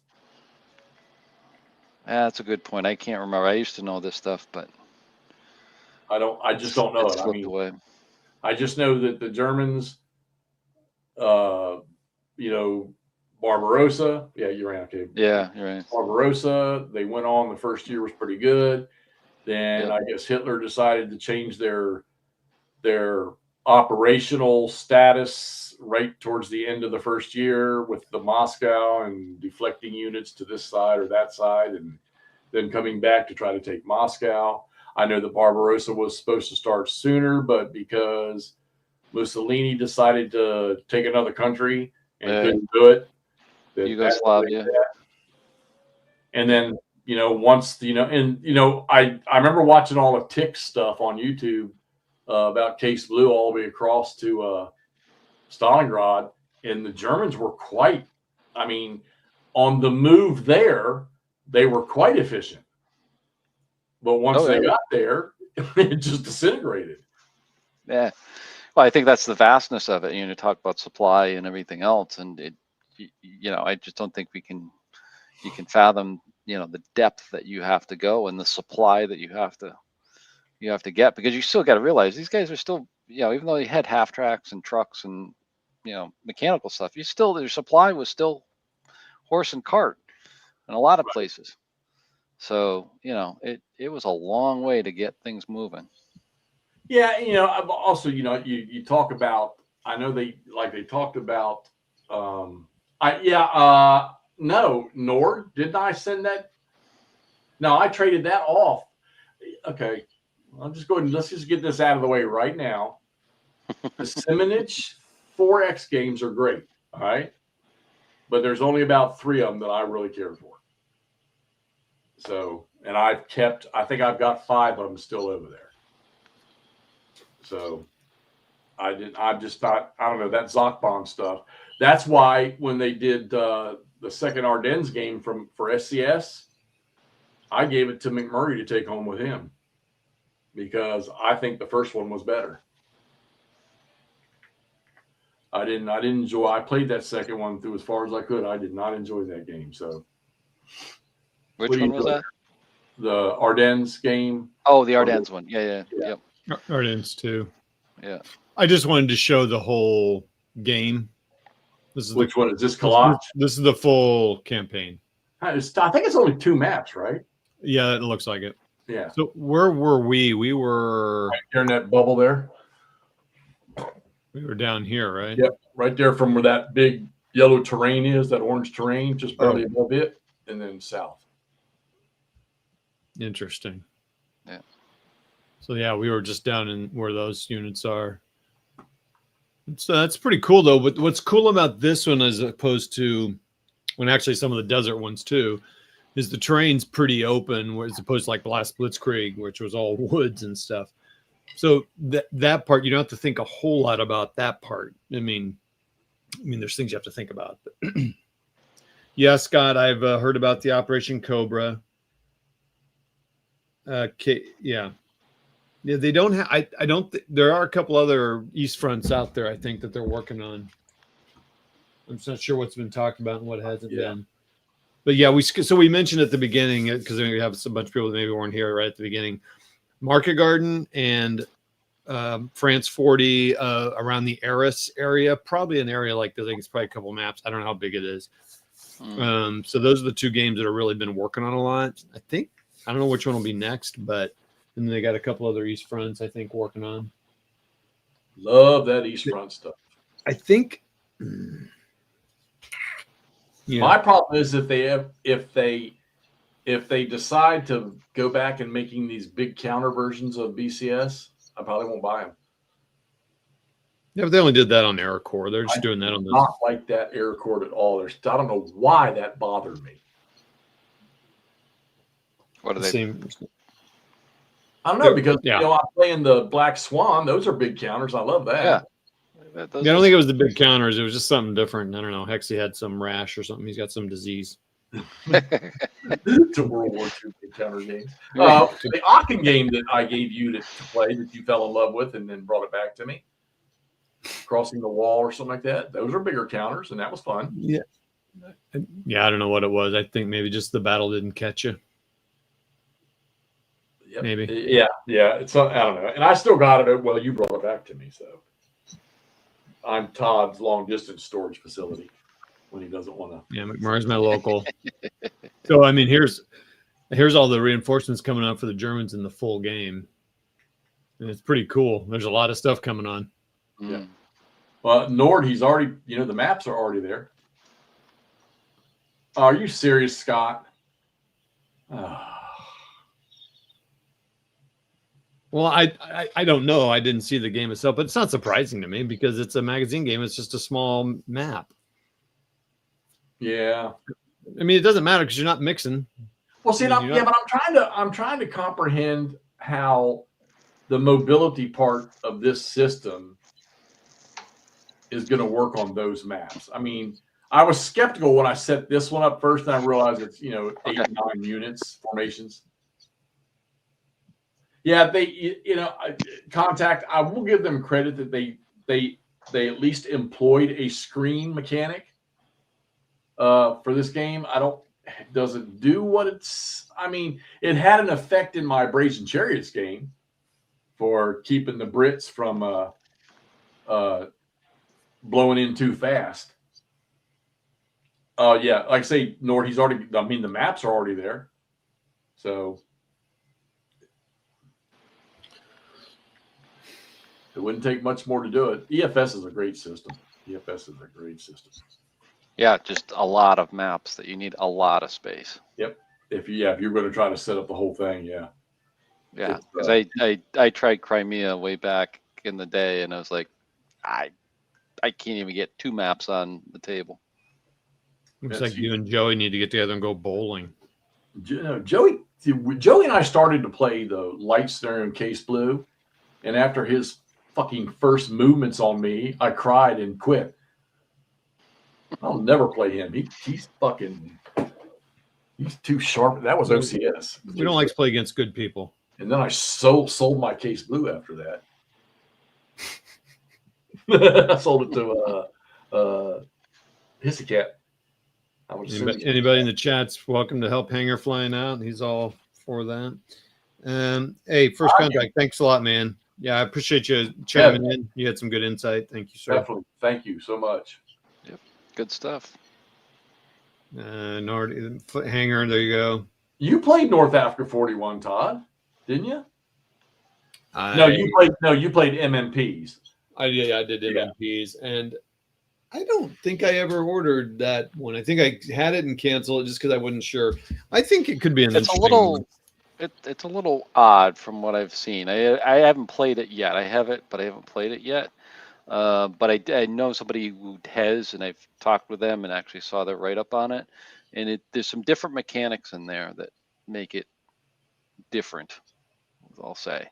There's a bit more movement, and there's a bit more, being the desert, of course, there's more movement and kind of like you were talking about, continued movement that was introduced in there as well. Right. Well, Kev did a bunch of play stuff on North Africa 41. And I think he still plays it on Vassal with a buddy of his. Yeah. So he seems to I've got it over there, and it'd be nice. I'm telling you, man, I'm getting to the point now. Like I've still got. Okay, so I'm about done with Shiloh. I've got one more turn here with this one I got to do, and I think this one's going to be a pretty much a Confederate blowout because the 6th Division is gone. They've disintegrated. You think so? I watched that today. It was like, is there anything blue left? Yeah, I got to watch your last one too. You did. Maybe I'll pop that home in the morning. But this will be done. One more turn of this. I'm still amazed I actually sat here and played. That was 49 minutes to play that turn. Live. Yeah. Graham, what's up, buddy? Achilles, are you all done over with Jim? Because I saw you all were live earlier, I think, playing some more Napoleon stuff. That's fun. If you guys get over there and watch Jim Swarsky's channel, because these guys are almost every night they're playing something in Tabletop Simulator that's yeah, they're good stuff. It's kind of fun. And if you really want to laugh, just watch Achilles roll dice. I always get a kick out of that. So, but yeah, maybe we should have Achilles on the Place Against Games, Jeff. Get him to come roll dice for us. Yeah, I get a kick out of watching that. But so I got one more turn of Shiloh. I've got 2.5 turns of the BCS game over there, and I made a promise. I'm going to do it if it kills me. Gettysburg 77 is going to get played. It will be on a table and going before this year is out, but I'm going to be using the newer rules that the guys created, and I'll probably be using Ulan's maps because they're much easier to look at. Of course, the original 77, that's a pretty map board, but I'll probably use that map because it's a little easier for me to deal with. But I'm going to play it. I promised I would. I'm going to give it another go round, and then I just don't know what I want to. I mean, let's put it this way. Hopefully, and I hope I don't burn myself out, 3 Doggle Pop. Yeah. November would be nice. I tell you what I think is going to happen before. I think that Line of Battle Wilderness is all of a sudden, oh, hey, guess what? It's ready. We're charging you all. Here it comes. No, that's funny. So, I mean, I don't know. I mean, but I will tell you this. I stand over there in my room now a lot more, and I'm like, okay, Jeff, let's start separating here stuff you're actually going to play, stuff that you want to keep, you want to maintain. And I see you looking up, Camp. Don't even. So it's obvious my GBACW, all right? My GCACW is going to stay. My BCS is going to stay. No doubt about that. And then there's some odds and ends games off the chart, that are maybe single version games or something like that. My library of Napoleonics, those are the ones that I have will stay probably because I want to play them some more. OCS, quite frankly, the only one over there that if you told me, all right, they got to go, what are you going to keep? Blitzkrieg Legend is the only one for sure that I'm keeping. So I don't know. Those are games I should probably play on Vassal, but I'm still not convinced on Line of Battle after my Gettysburg play. Is it fun? Yeah, it's okay. It's fun, but that game just doesn't give me the realism, the effects of that. Chris Nangoya. Well, Chris, what's up, buddy? I think you got to wait for 3 Dog Deluxe to come in. That's just tips you over the edge. Yeah, and that's why I'm so scared that I'm going to start Gettysburg 77, and it's going to take a while. I'll throw a prediction. I'll throw a prediction out. I'm saying right. January. I'm saying January before we see it. You think? Yep. And then Stepping in the Hill is right behind it. Yep. Not to mention the other 800 freaking boxes of GBACW stuff they're working on. Plus Herman Lutman. You know, I told y'all the other day I just had a brain cramp or something went through, or a thought went through my head. And I was like, huh.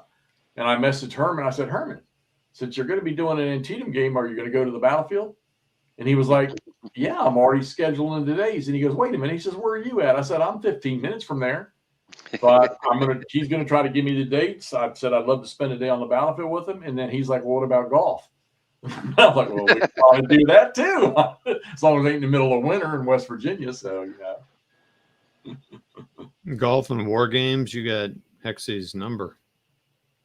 Antietam, buddy. That would be, you know, I know that, you know, we know he's test playing Leipzig already. He's already got components for that one in Black Swan. He wants to do Saratoga because they were trying to find a revolutionary game that is big enough to be accomplished by Black Swan. So Saratoga was it. That's probably a good one. I think he is, because Rocket Chickamauga and A Most Fearful Sacrifice were so successful that I think Antietam is going to overrule, and he's going to, you know, that's one easy to collect. So I get Antietam out first too. That's gonna be better.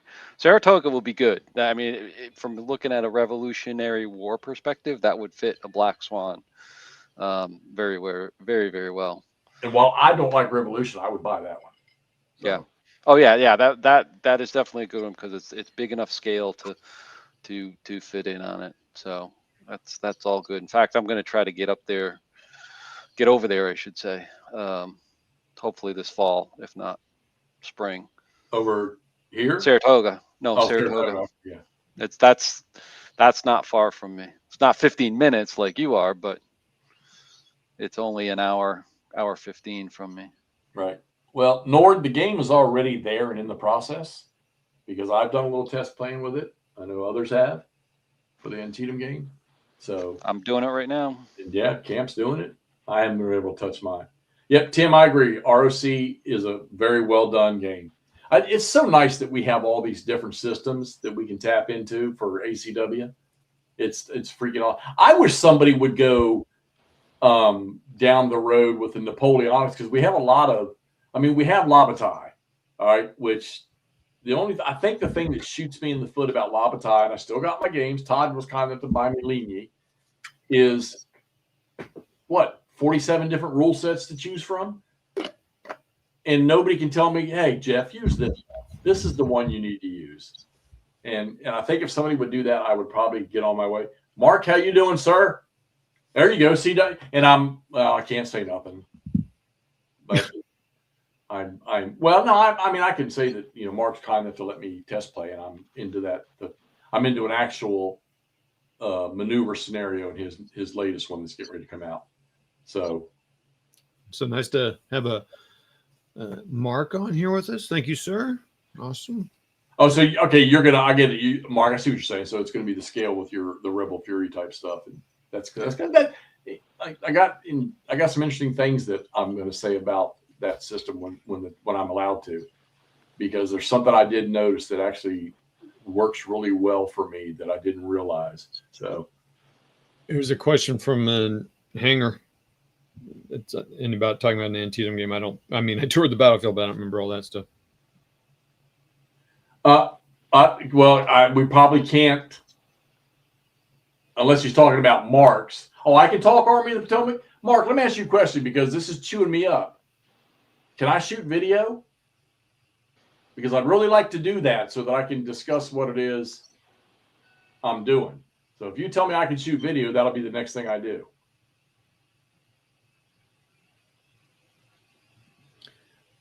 Yeah, Achilles, I think that would be a good one. To me, that's what, it's not even close to the same thing, but that's what this system, to me, that's what this system does, but it's not GCACW. But It's different. It's what similar, but different. Similar scale, I guess. Oh, thank you, Mark. I appreciate that. Thank you so much because I've been chomping at the bit because there's some things I want to bring out that. Dang, that's pretty cool. Yeah. It's moving forward. Because it struck me the other night. I was like, huh, I didn't see this one coming. Hanger, I don't know if we can answer that question for you. Maybe Mark could. How? Now, which one are you talking about? Are you talking about Mark's future on that, or are you talking about the GBACW one, Hanger? Oh, I know Hanger's name, but I haven't seen him in a while. I can't remember it now. Yeah, anyhow, Nord, that's where I was going. We got Labatai, but I wish somebody would give us yeah, okay, so it's easy to say this because it's coming from the perspective of a system that I know how to play, that I would love to see the Napoleonic battles in that system. It's easy to say that. So I thought, I mean, haven't we seen a few systems come out lately for the Allow and some other stuff, kind of like Labatai and that one from Lock and Load and all that, or is it just speaking of that? Not enough yet. I just saw a post from On Battles, which is Terry Doherty, who did the Victory and Empires, Glory and Empire for Lock and Load, yeah. Yeah. And I saw it. It's on his Facebook page that his next game in that system, he's going to publish it himself. Oh, moving from Lock and Load. That's the system. I mean, if you understood the post, is that what you mean? Yeah, I mean it was pretty clear. Oh, okay, interesting. Okay, that is. I mean, you liked that generally, didn't you, Jeff? It's a good game. I haven't heard much. I don't see. I mean, I probably wouldn't pop up on my feeds much, but I haven't seen very many people playing that. At least you know, my viewing is limited to YouTube, so. It's who is playing it right now that was questioning me? Oh, Stigler. I had about an hour and a half phone call with him a couple weeks back about some rules. Oh, really? Okay. So it is very good. It's very detailed. Terry has Terry was a big hand in the Labatai system. So, well, yeah, that's why I was hoping. I get not hoping because I probably wasn't going to play it, but I thought he might bring the detail with some simplicities in it. Well, isn't that what it has with the 3 versions? Yeah, the one, with the soldier, brigade, or battalion, or whatever. It's a good system. I've got 2 copies of it here. One was the original test play copy that Jester sent me because he was going to play it, and then I got my copy of it. It's a very good game. It's very light in what's you're seeing on the board and the map board and everything, and it's larger counters. But the system is very good, and it's kind of cool that it has 3 steps. So, hey, Eric, how you doing, buddy? But you say Napoleonics 3 times, Eric shows up. Yeah, and we did. I knew we had 3 games in the works. So, and one of them obviously was going to be Waterloo, but I hadn't heard nothing in a while, and I'm definitely looking forward to the next thing he's creating. So.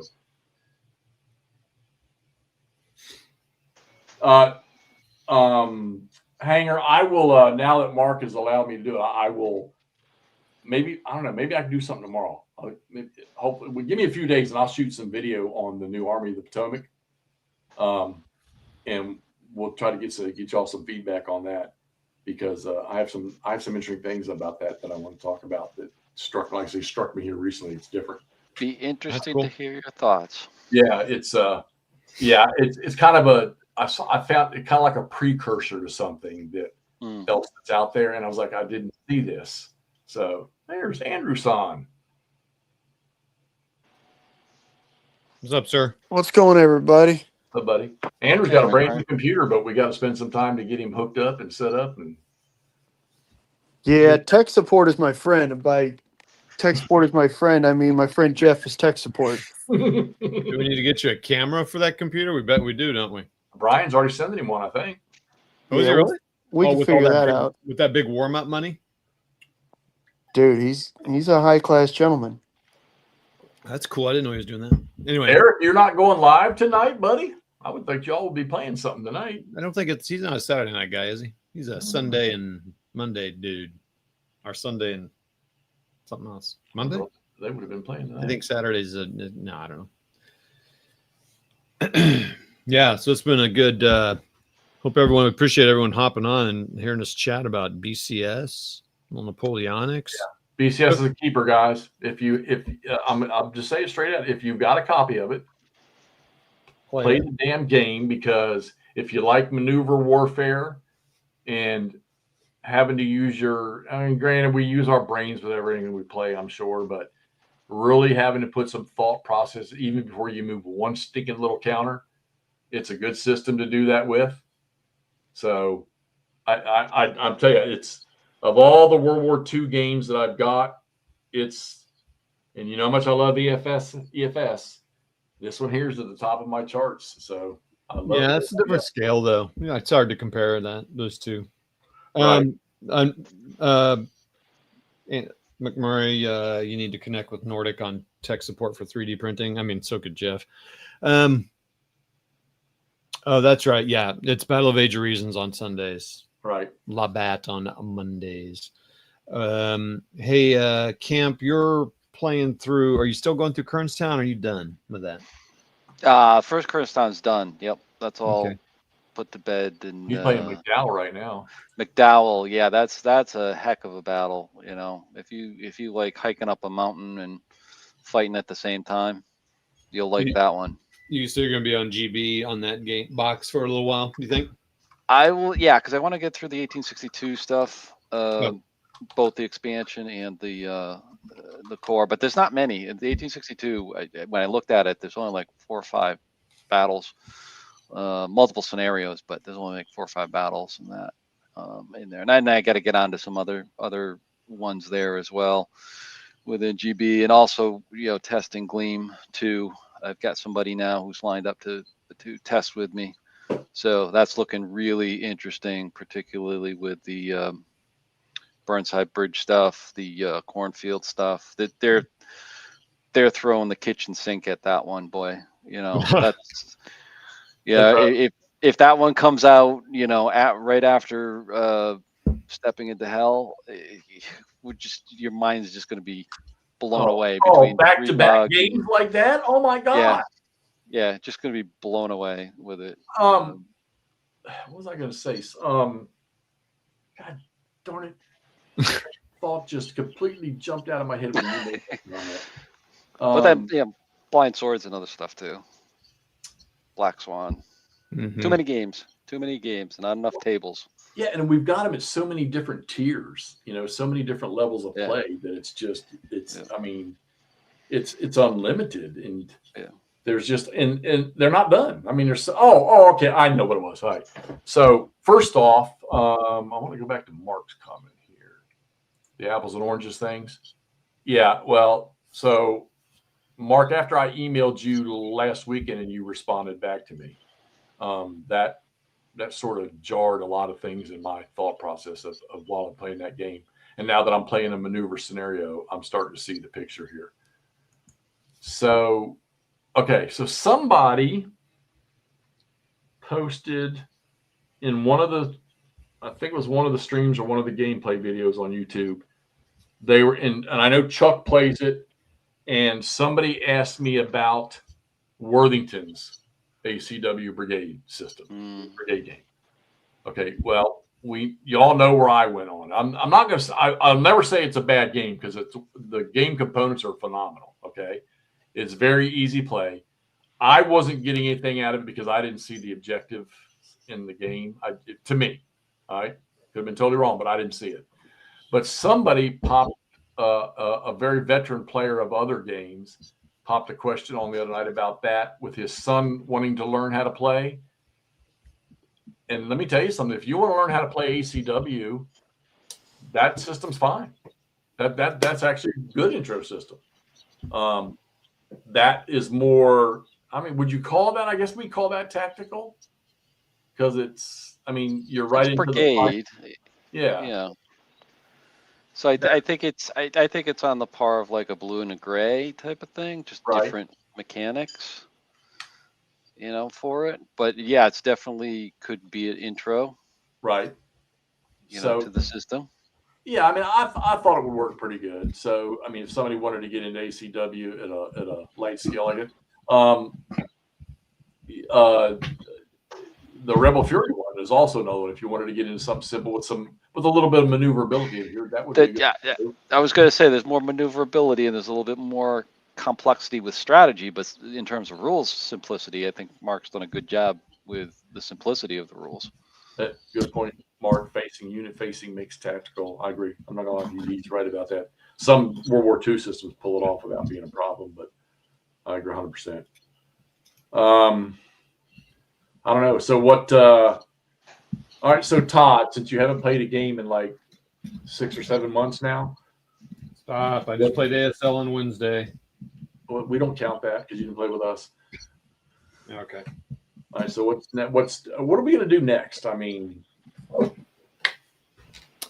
I know what Camp and I are going to do. We got to work it out, but I know what we're going to do. What are you going to do? Well, I was chit-chatting with him about some blind sword stuff. Oh, okay.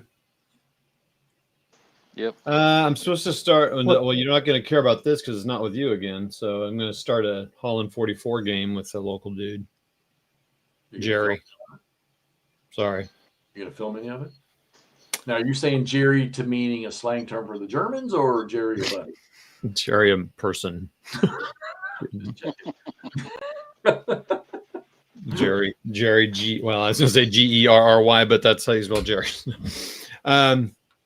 Yeah, that's funny. So that I'll be playing that, and I'm in that Pathfinder campaign now because I'm a big role player. Yeah. Well, we want to talk about somebody else that just bought the starter. Oh yeah, nerd. No. I was lying. I was trying to make you feel like I was part of the gang. Uh-huh. No, I did. I got on War Game Vault the other night, and I bought the D&D 5th edition, the first 4 volumes of their solo, because I remember I never really played D&D with the groups. I think I tried it once or twice, wasn't my thing. But I remember playing. Remember the little magazine books you used to open up? You could play the solo adventures in D&D many years ago, and I didn't think they made them anymore. I'm still playing the first day of that, Mark. But I did. I bought that D&D thing, and eventually I'm going to get around. But I got to figure out how to get the freaking 5th edition rules without paying an arm and a leg to get them. You're playing D&D now, Jeff? I have not played it. Don't let Andrew intimidate you. Andrew plays a billion different things. He just doesn't play that one. Who's getting into intimidation? I asked if he's playing D&D now. Mm-hmm. I heard all my miniatures just oozes contempt and judgment. At least he's not playing Pathfinder 2 nights a week. Oh, brother. Yeah. I mean, you could be playing World of Warcraft. Yeah, that's so much more nerdy. Wait. I need to get the 5th edition. I kind of thought it came with that package, but apparently it doesn't. So what I need to do for the rest of the year is I have counting sessions played of ASL, GTS, and GCACW, and I got it. The ASL's happening, but they got to get the GC and the GTS back on the table. Look at all these comments now about D&D and Pathfinder. There you go. Exactly. It's because we're a bunch of... You'll notice that all of the games Todd is really excited about and is planning to play are all games that he doesn't play with me. Oh man. Hey Mark, has Mo reached out to you yet about our plan for you and Herman? I'm waiting for Mo to set it up. What do you guys talk about with cool blind sword stuff? That sounds awesome. But we're talking about maybe Camp and I kicking off some vassal play with that. Nice. So that'll be badass. It's a wonderful system. Yeah, he and Camper start playing. I'll free up my Saturdays to play with you, McMurray. Oh, there you go. That'll be cool. I'd love to play. I love playing games with you. Mark, we're gonna try. We want to try to drag you and Herman in together in a chat one night. I think Mo's trying to get himself familiar with Rocket Chickamauga first, but I brought it up at our last little get together, and we want to give you all a good rundown. Yeah, I know Bane- y'all done a couple of things already, but we want to give you the big time. Bane, remember when we played D&D on the old channel and everybody was like real insistent that we role play and stuff, and then I had a character whose intelligence was like 6 and everybody got real mad when I role played it? Yeah, some people will get. Yeah, that's funny. You mentioned that. Who's in that It was picture like- up there? Can anybody tell? What'd you say? That'd be cool. Look at that. I'm sorry, I'm getting off that. That'd be cool to. Oh yeah, we're gonna. Oh wait, we're I don't really know. both of them in. He's pulling. It's so confusing with the first and Holy last. smokes, he just Yeah, I hit was me. gonna That's say Mark that. Herman. Jesus. We're not worthy. Yeah, we don't mess We're around, not McMurray. worthy. We bring in the big dogs to our I audience. see that. I Yeah, see I'm just that. waiting on Mo to get. He's trying to get himself familiar with something, but I recommended we need to drag both of them in there and talk about some of this stuff because all those other people have done their little interviews with them, but that's just ticky tack stuff. We want to give them the big to dos. So. Tell him It's a because hard Todd's like question. 75 years old. He's always stiff. He wakes up stiff. Well, good. Look, okay, BCS, good. I wish we could have done gameplay examples and stuff, but it's been a while since I played. I'm playing it again now. I'd love to see Todd find his interest in that. So you're so full of shit, Mark. I'd like to see Todd play that again because there's so many nice little small scenarios that you can get around in with that. And with now, so look, so we got Camp on here with us now. All right, he dabbles with blind swords and he dabbles GBACW.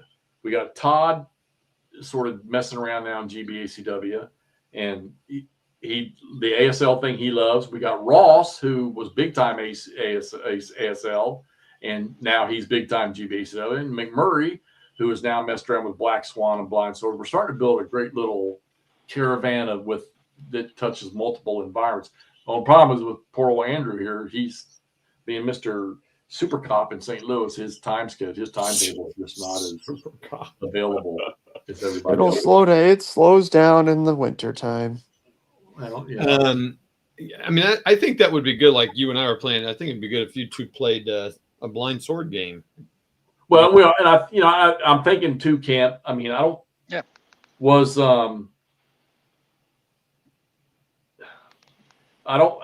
Stonewall's sword was Cedar Mountain. Cedar what? Cedar Mountain. Yeah. Is that maybe we should just start right with that one? We'll start with that one. I mean, we talked about doing it sequentially there. Yeah, We sequentially could, but depends on what you want to do. I mean, all of them, I think, once you know the system, you can just jump into all of them pretty quickly. The only tougher ones, and it's not that tough if you know the system, is the later ones here that they've got a lot more special rules. But that's not hard. You spend an hour reading the exclusive rules and you're off and going. Right. Mark, best game ever. That's the game that got me hooked. Best game ever. Yep. That Jeff has been consistent since I've known him. He's gone back and forth on OCS and East Front, and Remember when we did my Gettysburg BCS. My Gettysburg top 10? It was still my number one because There's a TSS? reason he's had me find him like 4 copies of TSS yes, over the years.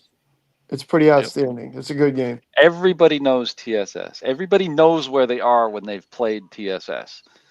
I posted so I found something the other day. I picked up some old magazines and found an ad for Terrible Swift Sword coming out. It was about a year before it was coming out, or 6 months, give or take, whatever it is.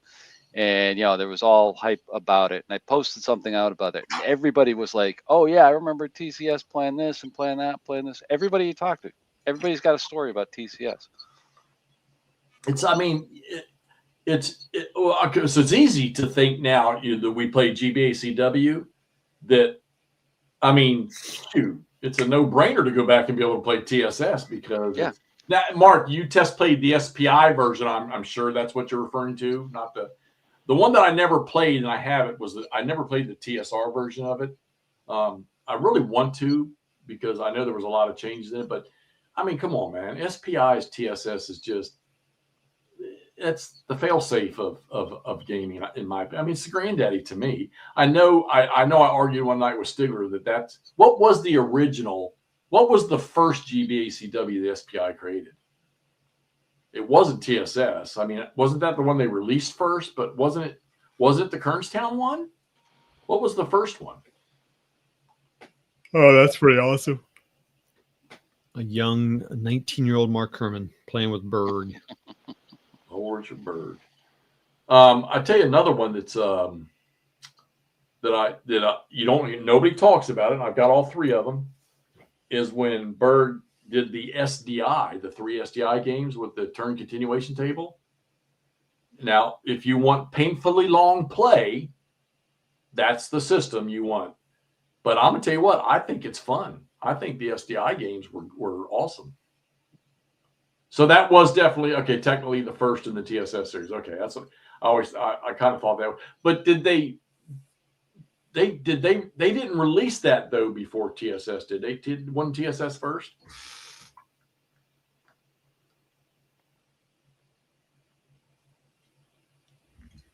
Yeah, you can never go wrong with Turbo Steel Sword. I love the map. The counters were simple enough to deal with, and then I think the game got better to me when somebody finally applied their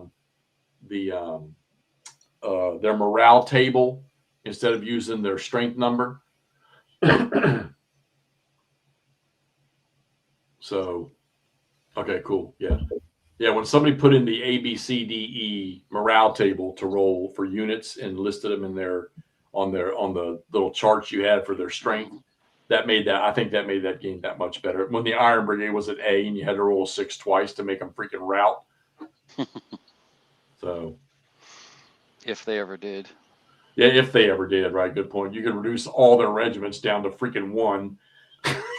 You still couldn't chase that was pretty much how he had to eliminate that. I remember. I think they were still hanging on middle of day 2. I don't know on how McPherson's Ridge. Brian, somebody. I think I still have two copies of the Stonewall around here somewhere, or I may have sent one to somebody. I can't remember. I was trying to sort through all those a couple weeks ago, and I have so many copies of Blood. I have 3 copies of Bloody April, and 4 Terrible Swift Swords, 2 War Between the States. Thanks to McMurray who found those for me. Hell yeah. He's done so. McMurray's he's been so good. My Rocket Chickamauga was thanks to McMurray. Hell yeah. That was a fun surprise that then turned into, damn it. Well, yeah. So there's a good question. It worked out okay. The Iron Brigade wasn't really the Iron Brigade for a very long period of time. No. I mean, from what I understand, everything up until just before Gettysburg, they weren't really that darn super, from what I remember. Where did they get their name, and what was the reason? Well, yeah, they got their name because they stood up there and got shot and killed. You know, if you look at all the named brigades, you know, the reason why they got their name was because most of them were killed in battle, right? Or, you know, heavily wounded in battle and everything like that. They didn't make it much past there. You know, a lot of the veterans were parsed out or regrouped into other units. In fact, I was just reading about some that became artillerymen at Cold Harbor. Oh, what a bloody nightmare! Grant's biggest regret, I guess, would be that one. Yeah. Greg from Saskatchewan. Ray, how you doing, buddy? Look, I just saw South Mountain and Second Manassas. Which one is it? Second Manassas with the fight for Brawlers. Really, Grim? Yeah, that's where it started, and then it was reinforced at South Mountain. Yeah, so I mean, and then in March they got brittle in 1860. Who was it? What corps was it that eventually it just dissipated and they didn't restructure it? Was it Third Corps? Was it Sickles' Third Corps? Yeah. Yep, Third Corps. Right after Gettysburg, that pretty much. Well, French took over after Sickles was wounded, and they stuck around there for the fall. But eventually that was absorbed into Second Corps. I tell you what I want. Somebody can recommend me. And if you love Hexy that much in his Civil War knowledge and playthroughs, you can buy it for me and send it to me. I want to read a good book, and some of y'all are going to laugh about this. I want a good book because I think, oh God, I can't believe I'm going to say this, because I think he gets bad ratings. I want to read something good on Burnside. I'm not fond of him, but I think there's some things that he did during the war that were phenomenal. Read about Knoxville and his battle with Longstreet. Yeah, well, I think Longstreet's an idiot, and I always thought Longstreet was an idiot. Sorry. I'm just not fond of him. I mean, I tell you what it is. It's that stupid statue they put up there on freaking Warfield Ridge. Why couldn't they have made him a big one like everybody else? I see that little statue and I laugh every time I see the damn thing. Yeah. No, I know. Well, that's a whole other story. I mean, we could spend a whole other night then on that. Yeah. We have a show about Longstreet. So yeah, exactly. Could do everything on that. So, but I want to know more about Burnside because I think he's the one person personally at Antietam. I think he did a phenomenal job when he finally got the go at Antietam because I mean, he got across that damn bridge. He was pushing on freaking Sharpsburg until AP Hill shows up. There's another person that I think is just another person I think I want to read about is Dick Ewell because I don't get it. How did we just lose Camp or did we lose Andrew? I'm here. Oh, I think Camp disconnected. You probably hit the wrong button. I want to read about Dick Ewell because I don't understand how Ewell, he did an ass-kicking job on the way to Gettysburg with all the fights around Winchester, some of the stuff that we went and saw. And then he gets to Gettysburg and he just nothing. AP Hill, another one. I think AP Hill was sick half the time anyhow. Jeff, did you see the Mark's comment here? Rowena Reed writes well of Burnside due to his early war MP. Yeah, because his stuff in North Carolina, I think, didn't he do some phenomenal stuff in North Carolina? He was all over the place. I mean, usually when a Southern general was sent out of the Army of Northern Virginia to the West, it's because Lee didn't want him around.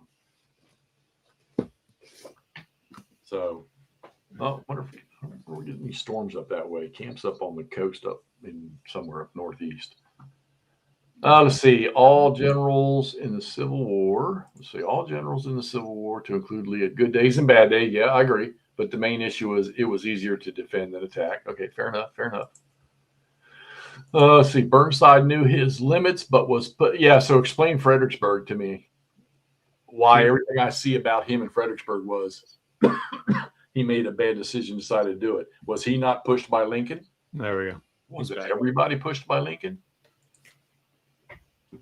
I mean, come on. Let's see. Yeah, William. And I like to know more. You don't hear enough about it. I mean, down there, what he did in North Carolina. So, AP Hill was ill most of the time after 1862. Yeah, he always wasn't AP Hill. Didn't he? Didn't he pick up a venereal disease? Excuse me? At West Point? Yes. Did he carry for the rest of his life? I knew Andrew would know about that. I believe he got tossed out of West Point for that. That's hilarious. I want to say that caused command friction between he and Stonewall Jackson, didn't it? Or am I thinking of somebody else? What? No, that was Dick Garnett, wasn't it? Wasn't it? I don't know. Didn't Jackson want Garnett court-martialed or whatever and locked up for? And he would, because somebody did a documentary they were talking about. So he wanted to redeem, because I don't think anybody had great regard for him. And I want to say that at Gettysburg, he was trying to was it Gettysburg maybe or somewhere else? He was trying to redeem that. So another person that I think should have pulled it off was Hooker at Chancellorsville, before Chancellorsville happened. Okay, here we go. Let's give old Dan Sickles another pat on the back, because it wasn't old Dan Sickles that saw Jackson making his flank march and wanted to go do something about it, and they told him no. Him or I thought it was Ollie Howard, but yeah. I know Howard's the one that caught the brunt of it on the right side of the Yeah, I know that. You're muted. No, your mic's not working, Cam. I agree, William. He did. Look at the discussions we get into. When we started with BCS, and look at this road we've gone down, there's still 30 people on here. So, yeah, Jackson had a problem with Garnett. Yeah, that's what I thought. He did. Yeah, because wasn't Garnett in control at one of the battles of he had the Stonewall Brigade? And I remember what it was. They ran out of ammo when he pulled them off, and Jackson was not happy about that. One of those battles in the valley. There we go. You hear me now? Yep. Gotcha. Sorry about that. My headset problem. died. Did you forget to feed your internet gerbils? My headset died. Oh, okay. Talking too long. All right, we've been kicking this around over 2 hours now. Always great conversation. Always appreciate all you guys getting on here and throwing little tidbits of information at us. Love it. Mark, appreciate you popping on here tonight. Alan, thanks, dude. You're going to start becoming a regular appearance on the show. Yeah, I drop in once in a while when you send me a link. And Yeah, appreciate you coming on. It's always nice to hear someone different besides the three of us on here. So drop down in the Virginia, Pennsylvania area once in a while too. Yep. Get us a bacon cheeseburger here and there, and want to go out in the valley? Yeah, take them out in the valley. I want to go to Winchester and all over those places. Oh yeah, definitely. If you've been playing that, go. So have you been to any of those, Winchester or Kernstown? I have, but it's been many, many years, and there's more that I wanna go see. Yeah. So. As long as you promise not to freaking walk me to death in the heat of summer like these two guys. Nah. Out loud. This dickhead will go play golf. I ride in a cart. And just, for Christ's sakes. Disregard. So, yeah, appreciate all you guys showing up in chat tonight. Like I say, I love the input. This is stuff that I don't get to hear a lot of times unless I get in a conversation with one of these guys. And just to hear some of you the different perspectives from you guys all around the United States and tell us what's going on and picking up these little bits of information. I do want to say that if anybody's got some BCS stuff and you decide to get it on the table, fire back at me. The email is in on the YouTube channel. Let me know what you think. If you got some tidbits or information, you guys can find me on Facebook or on the YouTube stuff. Send me an email, send me a message or something, and let me know what you've learned about BCS or what you figured out or whether you enjoyed it or not. And I think with that, we're going to kill this thing. Again, thanks, everybody. I hope everybody has a great gaming day tomorrow while you're watching football. And don't forget, hockey season's in session now. Best sport ever, right? Oh, jeez. All right, we'll see y'all later. Thanks, everybody. Bye.